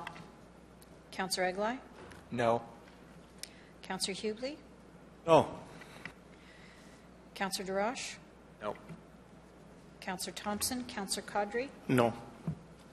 Councillor Shirelli? No. Councillor Deans? No. Councillor Hobbs? Yes. Councillor Blois? No. Councillor Harder? Yes. Councillor Moffat? No. Councillor Chernyshenko? Yes. Councillor Taylor? Councillor Tierney? No. Councillor Blais? No. Conseiller Manette? No. Councillor El-Shantiri? No. Councillor Clark? Yes. Conseiller Fleury? Oui. Councillor Hume? Yes. Councillor McCrae? No. Councillor Holmes? Yes. Mayor Watson? Yes. 8 yeas, 14 nays. Okay, so that does not pass. Mr. Mayor? Confirmation of minutes of the Mr. Mayor, I don't even know anymore where we are with this, but this is important, and I would be willing to have reconsideration considered, and hopefully that would achieve what we've all been trying to find a way to achieve today, which is actually getting some paper before us, so the past, the present, and the future, So and having that to analyze. Is that possible? The paperwork to move a reconsideration? I don't know if it's even Okay. where we are with regard to how many times it can be rediscussed, but I would like that to be considered because Mr. simply Clerk, of the can fact, Mr. Mayor, that Councillor, excuse me, Mr. Clerk, is a reconsideration motion in order at this time on this matter? Yes, Mr. Mayor, it would be in order certainly before the end of this meeting. Okay, so you're moving that now, and you'll have the paperwork in by the end of the meeting, and the deputy clerk can help you. So on the confirmation of minutes of the regular meeting of the 8th of May, carried. Declarations of interest, including those originally rising from prior meetings. Communications received. Absences, Councillor Taylor and Thompson have advised they'll be absent from the council meeting of May 22nd. Motion to introduce reports, Councillor El-Shantiri, seconded by Councillor Holmes. Thank you, Mr. Mayor. Moved by myself, seconded by Councillor Holmes, that the report from Ottawa Community Housing Corporation entitled Ottawa Community Housing Corporation Annual Report and Annual General Meeting of the Shareholder, Agriculture and Rural Affairs Committee, Report 31, Community and Protected Services Committee, Report 23, Finance and Economic Development Committee, Report 32A, Planning Committee, Report 49, and Transit Commission Report 21 be received and considered. Carried. Carried. Reports, Ottawa Community Housing, Councillor Wilkinson, I believe you have a 10-minute presentation with the CEO, so we'll hold on that. Community Reports, Community and Protective Services Committee Report number 23, rapport numéro 23 de Comité des services communautaires de protection, Commission de la Jeunesse d'Ottawa Youth Commission Progress Report, and Youth Summit Action Plan together. Carried, and my thanks to Councillor Fleury for his work and to staff for their work on that. Item number 4, Purchasing Year in Review 2012. Councillor Hubley, you have a technical amendment. If you'd like to bring it forward now, I don't believe that's... I do. Thank you, Mr. Mayor. Whereas a clerical error has been detected in the report titled 2012 Purchasing Year in Review, therefore be it resolved that the description for the last line item on page 3 of document 2 be amended to delete the words, I quote, clear liners, needle disposal, and bench repair, and replace these with the words, quote, supply and installation of park furniture, unquote. Okay, so on the amendment, carried. On the main report, it's basically receiving this report. Received. Item 5, declare surplus and transfer 1435 Randall Avenue and 6301 Campo Drive to Ottawa Community Lands Development Corporation for future disposal. Carried. Item number 6, application for alterations and new construction at 61 Queen Victoria Street, a property designated under Part 5 of the Ontario Heritage Act. And also item number 7, which is zoning 61 Queen Victoria Street, zonage 61 Rue Queen Victoria. Hold. Okay. On item 6 and 7, carried with Councillor Clark dissent. I'm sorry. 6 and 7. Yeah. Okay. And that's noted. Item number 8, official plan and zoning, Bayview Station District Community Design Plan.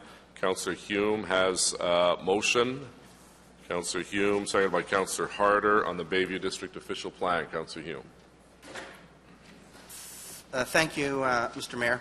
As you know, it has been the policy of the Planning Committee when they receive submissions on CDPs and OPAs and zoning bylaw amendments in a package, and they receive a submission from the public, that we receive it, we have our staff review it, we direct that they meet with the applicant to determine whether the issue that's being raised is supportable or not, and relay that information to council, and if they are supportive of what is being asked, they prepare a motion to implement the results of the submission.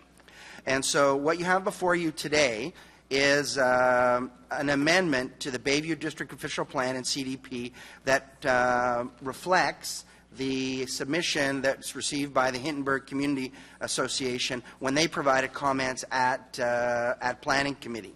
So what we're proposing to do is to deal with 2 items that they brought forward.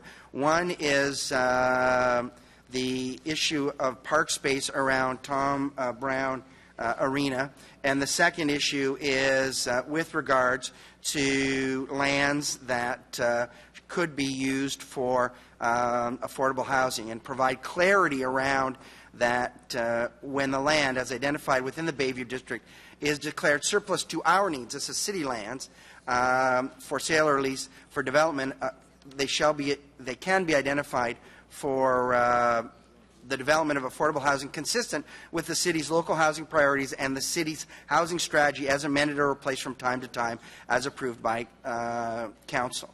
So what this does is it provides clarity around the affordable housing, how lands, when we declare them surplus, are to be allocated for housing according to our housing strategy, provides clarity around that, and it provides clarity around the issue of the land surrounding the Tom Brown Arena. So I just want to make sure everyone knows what the be it resolves means, so that we don't run into problems later on. And Mr. Moser, you can corroborate my statements just so that we're clear? Your Worship, yes, it's very clear. We did meet with the association, and we have come to an agreement on these words, as we have come to agreement on the words on the housing with our housing department. Right. And so these reflect the, you've come to an agreement and you both support these amendments? Yes, Mr. Chair. Okay. Okay, so that, does anyone wish to speak to this item, or to the motion? Or to the motion, rather? Carried on the motion. Carried. And on items number 8, official plan, Bayview District Station District Community Design Plan, as amended. Carried. Item number 9, official plan 335 Roosevelt Avenue, plan officiel 335 Avenue Roosevelt. I'd like to hold that. I'm going to hold that for Councillor Hobbs. Item number 10, waiver of Section 124A of the Permanent Signs on Private Property Bylaw 2005-439, 495 Somerset Street. Carried. Item number 11, Transit Commission Report number 21, temporary reduction of paratranspo cash fares, réduction temporaire des tarifs en argent compte de paratranspo. Carried. Sent. Sent by Councillor Clark. Does anyone wish to take anything off the bulk consent agenda? Ordre de jour regroupé. Est-ce qu'il y a des choses? Anything off that? On the bulk consent agenda as presented? Carried. All right. So I think we're back now with Ottawa Community Housing. So Councillor Wilkinson is the new chair, and Madame Poirier, and we have a copy of the annual report. On avait une copie de la rapport annuel, and I believe you have a 10-minute presentation, and then we'll open it up for questions and answers.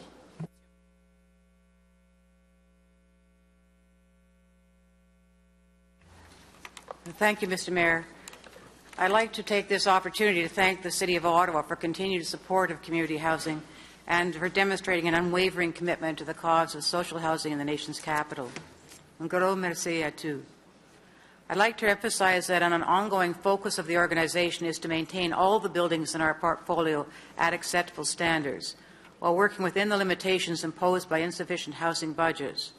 We are committed to finding long-term financial solutions that will address the housing needs of our tenants.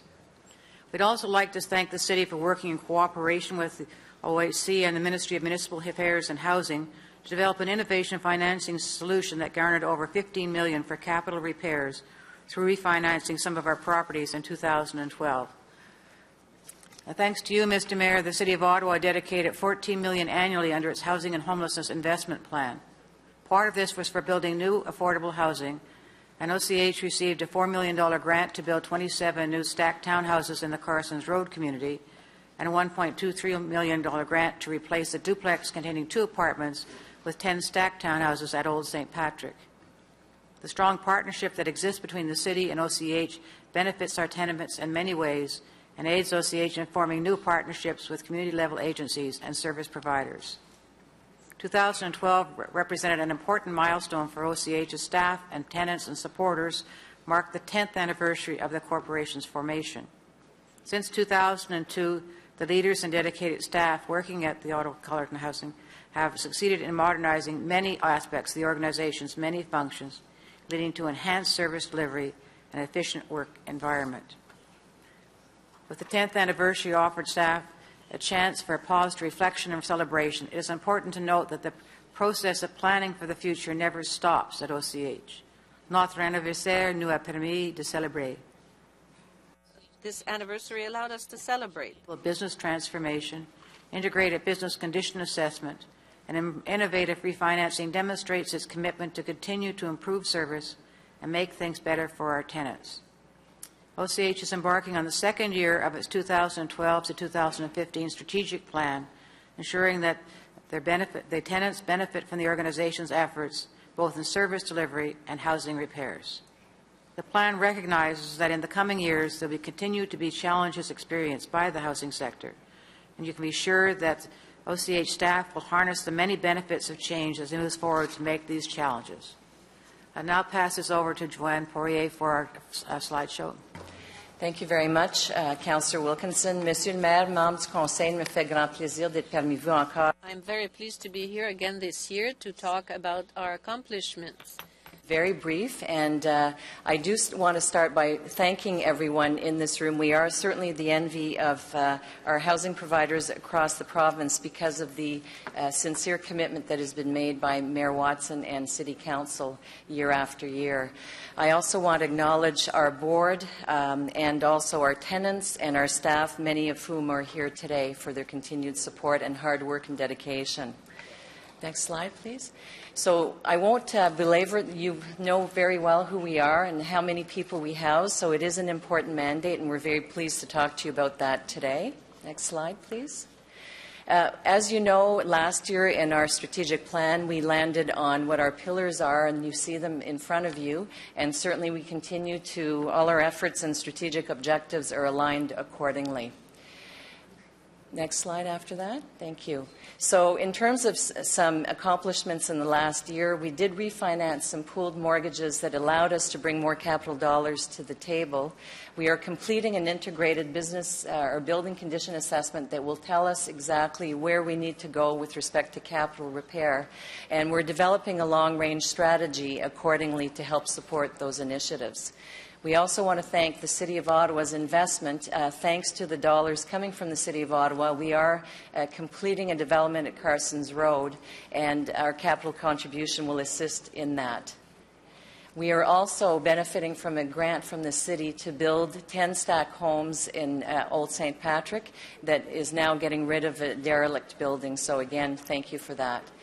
So you'll hear a lot about our focus on service, and technology will enable us to do this over the next few months when we do go live in the fall, to provide better services and have better information so that we can provide efficient services, smart deployment of resources, and again, always an emphasis on service excellence. We have been very busy with our greening initiatives. Our utility retrofit is garnering some savings, which we are now reinvesting in our housing as well, and looking at waste management strategies to continue maintaining safe and healthy communities.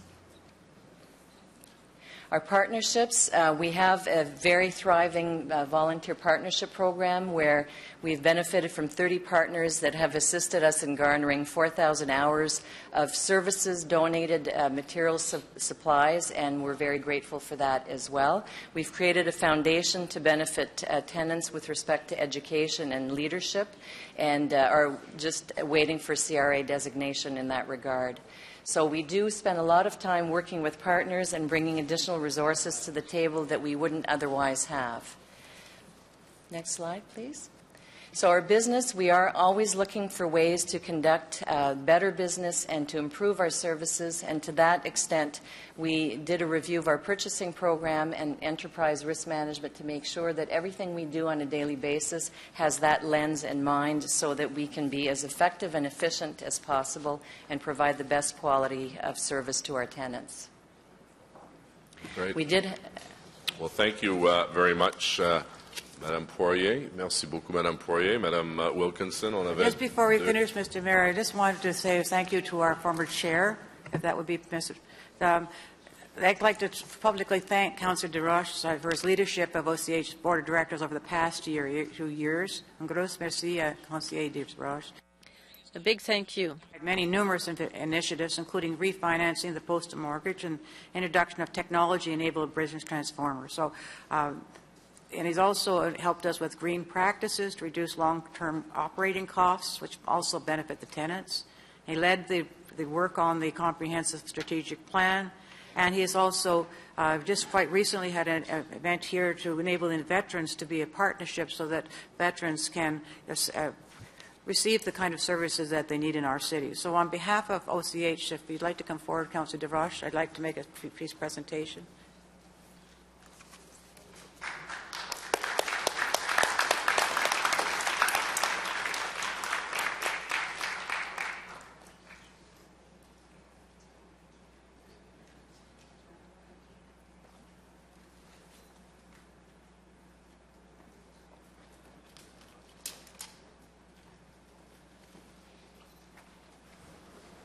Just like Charlie's Angels over there. Congratulations. Changing of the guard. Thank you, Councillor Drush, for your service, and thank you, Councillor Wilkinson, for taking on the new challenge. And Madame Poirier, merci beaucoup pour votre leadership à la société.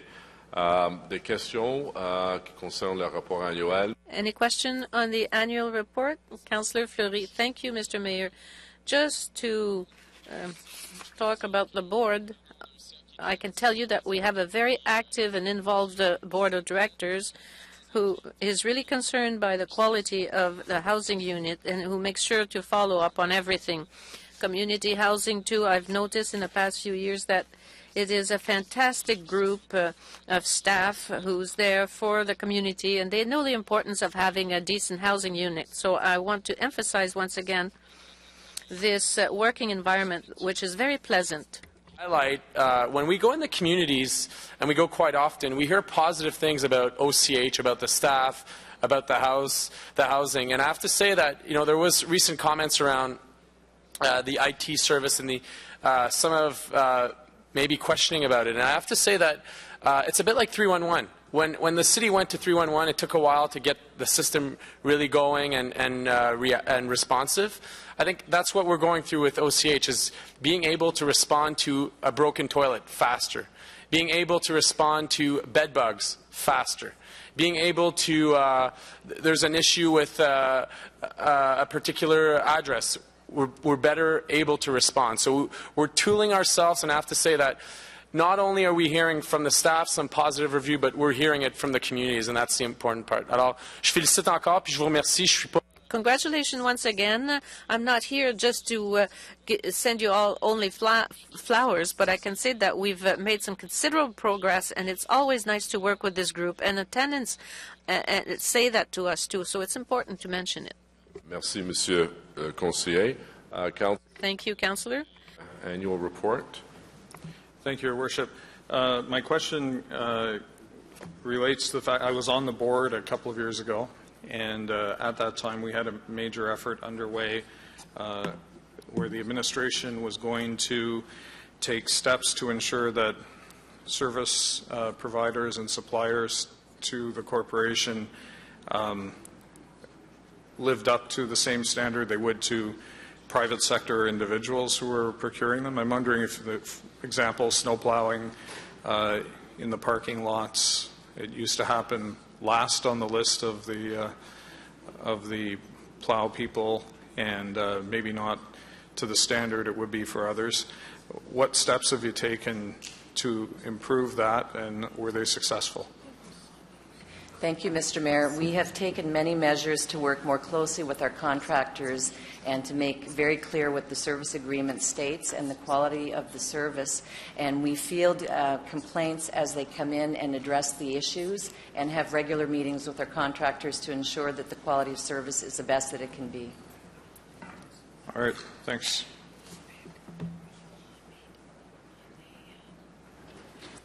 Thank you. Councillor Chernachenko, please.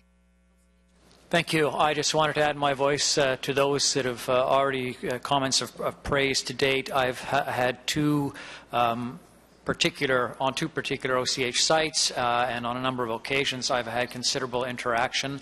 One pretty much entirely at a building that focuses particularly on seniors, where I see quite a strong relationship between OCH and its clients, tenants in that building. Another where we had some security-related issues, not just in that building, not to stereotype, but in that building and some adjacent buildings, and through the teamwork of OCH staff and their security people, our community police officer, bylaw, and others, I have gone, knock on wood, over a year now without any reported recurrences of what was almost a nightly problem. Both a learning experience for me and perhaps for many of us of bring everyone together and look at all of the factors and try and tackle it as a team. And I'm pleased to say that the OCH was a very active and helpful participant in that. So thanks again.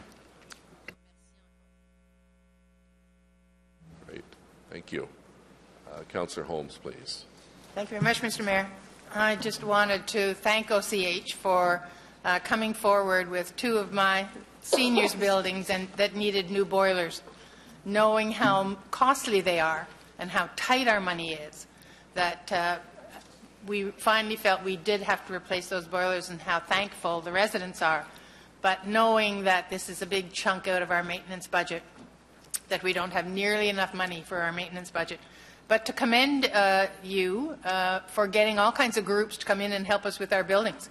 Last week, we were there as a group, painted one of our buildings for us, all volunteers taking a day off work to come and paint an interior of our building. So that is great work to get the community involved. The tenants love that. They also, the people who were doing the painting, were very happy to do that. There was a little party in a nearby paint store with barbecue lunch. It was a great event and just a really positive experience for everybody concerned. So congratulations on getting that kind of involvement. Thanks. All right, thank you, Councillor Holmes. Councillor McCrae, please. Thank you very much, Mr. Mayor. Thank you very much, first of all, to the Chair, Wilkinson, and also to Ms. Poirier. And I want to say, Mr. Mayor, the great leadership, Ms. Poirier, that you show, and I know as the CEO you take, or you hear a lot of the praise, you hear a lot of the other stuff too, and you're very gracious always in telling us that you rely on your staff and that you have great staff that work with you, and I would agree with that as well. But, Mr. Mayor, I want to particularly single Ms. Poirier out today also for being a champion of our tenants. And as a previous chair of this board, as a ward that is home to the 4th largest amount of social housing in the entire city, I see on a daily basis the good work that you do, Ms. Poirier, in engaging our tenants. And I want to publicly thank you for that. I speak with our tenants often, and I know that if I feel uncomfortable with the way a tenant maybe has been spoken with, or if I don't feel that they're being given a proper voice in our community, you always make sure that that's looked into and make sure that our tenants feel that they are just as much at the table as we are as the shareholder of the company, as you are as a staff member of the company. So, Mr. Mayor, I want to say thank you again to Ms. Poirier, to salute you and your staff. You have very, very difficult jobs to do under extraordinary circumstances, but you value what we value as members of council, which are the people. And Mr. Mayor, it takes a special CEO to be good at operations, but also come to the job with a big heart. So, again, I want to say thank you, and Ms. Poirier, on behalf of the residents that I have the privilege to represent, thank you on behalf of them as well. They are very well looked after. Great. Thank you very much, and thank you again, Ms. Poirier and Councillor Wilkinson. So on the report, recommendations as presented, carried. Next item is item number 9, Official Plan 335 Roosevelt Avenue. Councillor Hobbs asks that this be held. Thanks, Mr. Mayor.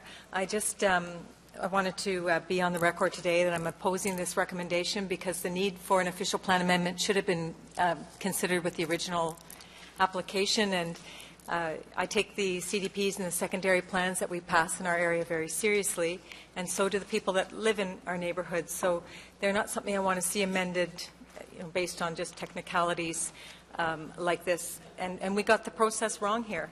So unfortunately, in this case, the OMB is going to decide if this is good planning because the file is already there, and that's a shame.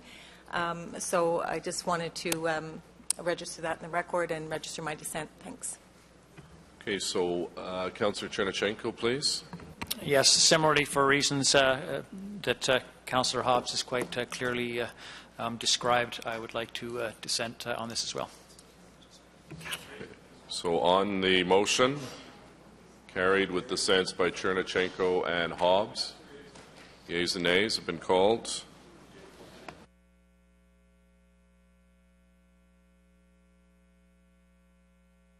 Go ahead.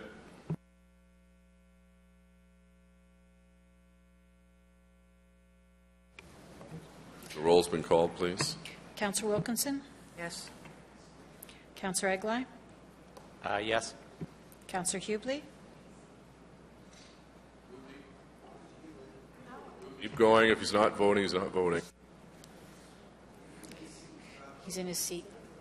Councillor, your vote. Councillor DeRoche? No. Councillor Thompson? Councillor Caudry? Yes. Councillor Shirelli? No. Councillor Deans? Yes. Councillor Hobbs? No. Councillor Blois? Yes. Councillor Harder? Yes. Councillor Moffat? Yes. Councillor Chernachenko? No. Councillor Taylor? Councillor Tierney? Yes. Councillor Blais? Oui. Councillor Manette? Yes. Councillor Alchantiri? Yes. Councillor Clark? Yes. Councillor Fleury? Oui. Councillor Hume? Councillor McCrae? Yes. Councillor Holmes? No. Mayor Watson? Yes. 17 yeas, 5 nays. Okay, the item's carried. Next, we have a motion by Councillor Eglai for reconsideration, seconded by Councillor Wilkinson, that the Hume-Harder amendment to the minutes of April 24th, 2013 City Council meeting be reconsidered. We need 8 votes. Yeas and nays have been called. Can I speak to the motion? Please. Thank you. I'm pleased that Councillor Harder asked me to move this motion that she suggested. I think that it's an elegant way to get us out of a difficult situation and allows the people today who have been concerned about the lack of advance notice and the lack of information to deal with this matter. It's not, today is not about disrespecting staff, far from it. It's not about what lobbying may or may not have happened. It's not about whether the Muse is a good or a bad thing. Plain and simple, for me anyway, and a lot of us around the table, I think, it's about process. It's about having an opportunity to have advance notice of a situation that we're being called upon to vote. Again, as I said earlier on in the day, this was not about dotting an I or crossing a T. It was about a substantive change to something that had already passed through Council. So I think all anybody was asking for today was an opportunity to consider the significant issue with all of their faculties, all of the information, all the proper advance notice. And I, again, thank Councillor Harder for coming up with this idea, because I think it allows that opportunity to occur. People can ask the questions offline if necessary of staff. They can review the tapes of the meeting. They can look at the original motion and go through all the due diligence that they think is required in order to do their job properly. And I think if this vote passes, next time this comes forward for consideration, people may vote yes, they may vote no, but they will know why and how they are voting. And to quote Councillor El Shantiri, they will feel comfortable in their vote because they will be doing it from an informed position. So that's what this motion intends to do. I hope it's supported by the majority of councillors around the room. It gives us an opportunity to look at the problem properly and to do our jobs properly. Thank you. Okay, thank you. So yeas and nays have been called on Councillor Eglai, seconded by Councillor Wilkinson's motion. 8 votes required for it to succeed. Deputy Clerk. Councillor Wilkinson? Yes. Councillor Eglai? Yes. Councillor Hughley? No. Councillor DeRoche? No. Councillor Thompson? Councillor Caudry? Yes. Councillor Shirelli? Yes. Councillor Deans? Yes. Councillor Hobbs? Yes. Councillor Blois? No. Councillor Harder? Yes. Councillor Moffat? No. Councillor Chernyshenko? Yes. Councillor Taylor? Councillor Tierney? No. Councillor Blais? No. Conseiller Manette? Yes. Councillor El Shantiri? Yep. Councillor Clark? No. Councillor Fleury? Oui. Councillor Hume? Yes. Councillor McCrae? No. Councillor Holmes? Yes. Mayor Watson? Yes. 14 yeas, 8 nays. Okay. We dealt with at the next meeting. Motion to adopt reports. Councillor El Shantiri, please. Thank you, Mr. Mayor. Moved by myself, seconded by Councillor Holm, that the report from the Ottawa Community Housing Corporation, entitled Ottawa Community Housing Corporation Annual Report and Annual General Meeting of the Shareholder, Agriculture and Rural Affairs Committee, Report 31, Community Protective Services Committee, Report 23, Finance and Economic Development Committee, Report 32A, Planning Committee, Report 49, and Transit Commission, Report 21, be received and adopted as amended. Carried. Thank you. Notions of which notice have been previously given. Councillor Deans, please. Sorry. Mr. Mayor, if I could just ask them to put the motion on the screen. This is, in a nutshell, to declare June Seniors Month. This is a tradition that we have long held at City Hall to recognize the important contributions of seniors in our community. And we just ask City Council to approve the motion.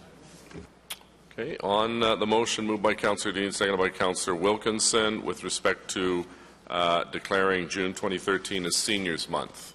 Carried. Thank you. Motions requiring suspension of the rules of procedure. Are there any? Councillor Deans. Oh. Mine's a no motion. Okay, not Councillor Deans. Anyone else on motions requiring suspension of the rules? Notices of motion for consideration at subsequent meeting. Avis de motion pour examen en réunion subséquente. Councillor Deans, please. Thank you, Mr. Mayor. It's moved by myself, seconded by Councillor Eglai. Whereas the formal process for bringing local improvements to the Court of Revision only began in December 2012, and whereas several of the local improvements constructed by the City of Ottawa date from the year 2001 to the year 2006, and whereas given the passage of time, the money set aside by some homeowners for paying these local improvements may have been utilized for other purposes, and it is fair and equitable for the City to provide for interest relief for those local improvements that date from the year 2001 to the year 2006. Therefore, be it resolved that for those local improvements approved by Council prior to November 30th, 2006, no interest shall accrue prior to January 1st, 2019, on the conditions that the equal annual payments are made commencing no later than June 30th, 2014, and that such annual payments are not in arrears. And be it further resolved that this interest waiver shall end in respect of any property sold subsequent to the notice of the first applicable Court of Revision meeting for such property. Okay, so that's a notice of motion be dealt with at the next council meeting. Next notice of motion, Councillor DeRush, please. Thank you, Mr. Mayor. Merci, Monsieur le Maire. I have a motion moved by myself, seconded by Councillor El-Shantiri, which essentially calls on the City of Ottawa to participate in Veterans Affairs Canada's Hire a Veteran program, where we would share our job postings with that ministry so that veterans would have an opportunity to compete for vacant positions that would be available within the City of Ottawa. Thank you. Great, thank you. So that will be dealt with at the next meeting as well. Are there any other notices of motion for consideration at subsequent meeting? Motion to introduce bylaws. Councillor El-Shantiri, please. Thank you, Mr. Mayor. Moved by myself, seconded by Councillor Holm, that the bylaws listed on the agenda under motion to introduce bylaws first and second readings and third readings be read and passed. Carried. Confirmation bylaw. Councillor El-Shantiri, please. That the following bylaw be read and passed to confirm the proceeding of the council meeting of 22nd May 2013. Carried. Carried. Deputy Clerk, are there any written inquiries? Adjournment. Councillor El-Shantiri, please. That the proceeding of the City Council meeting of 22nd May 2013 be adjourned. Carried. And thank you all very much. Merci beaucoup. Meeting adjourned.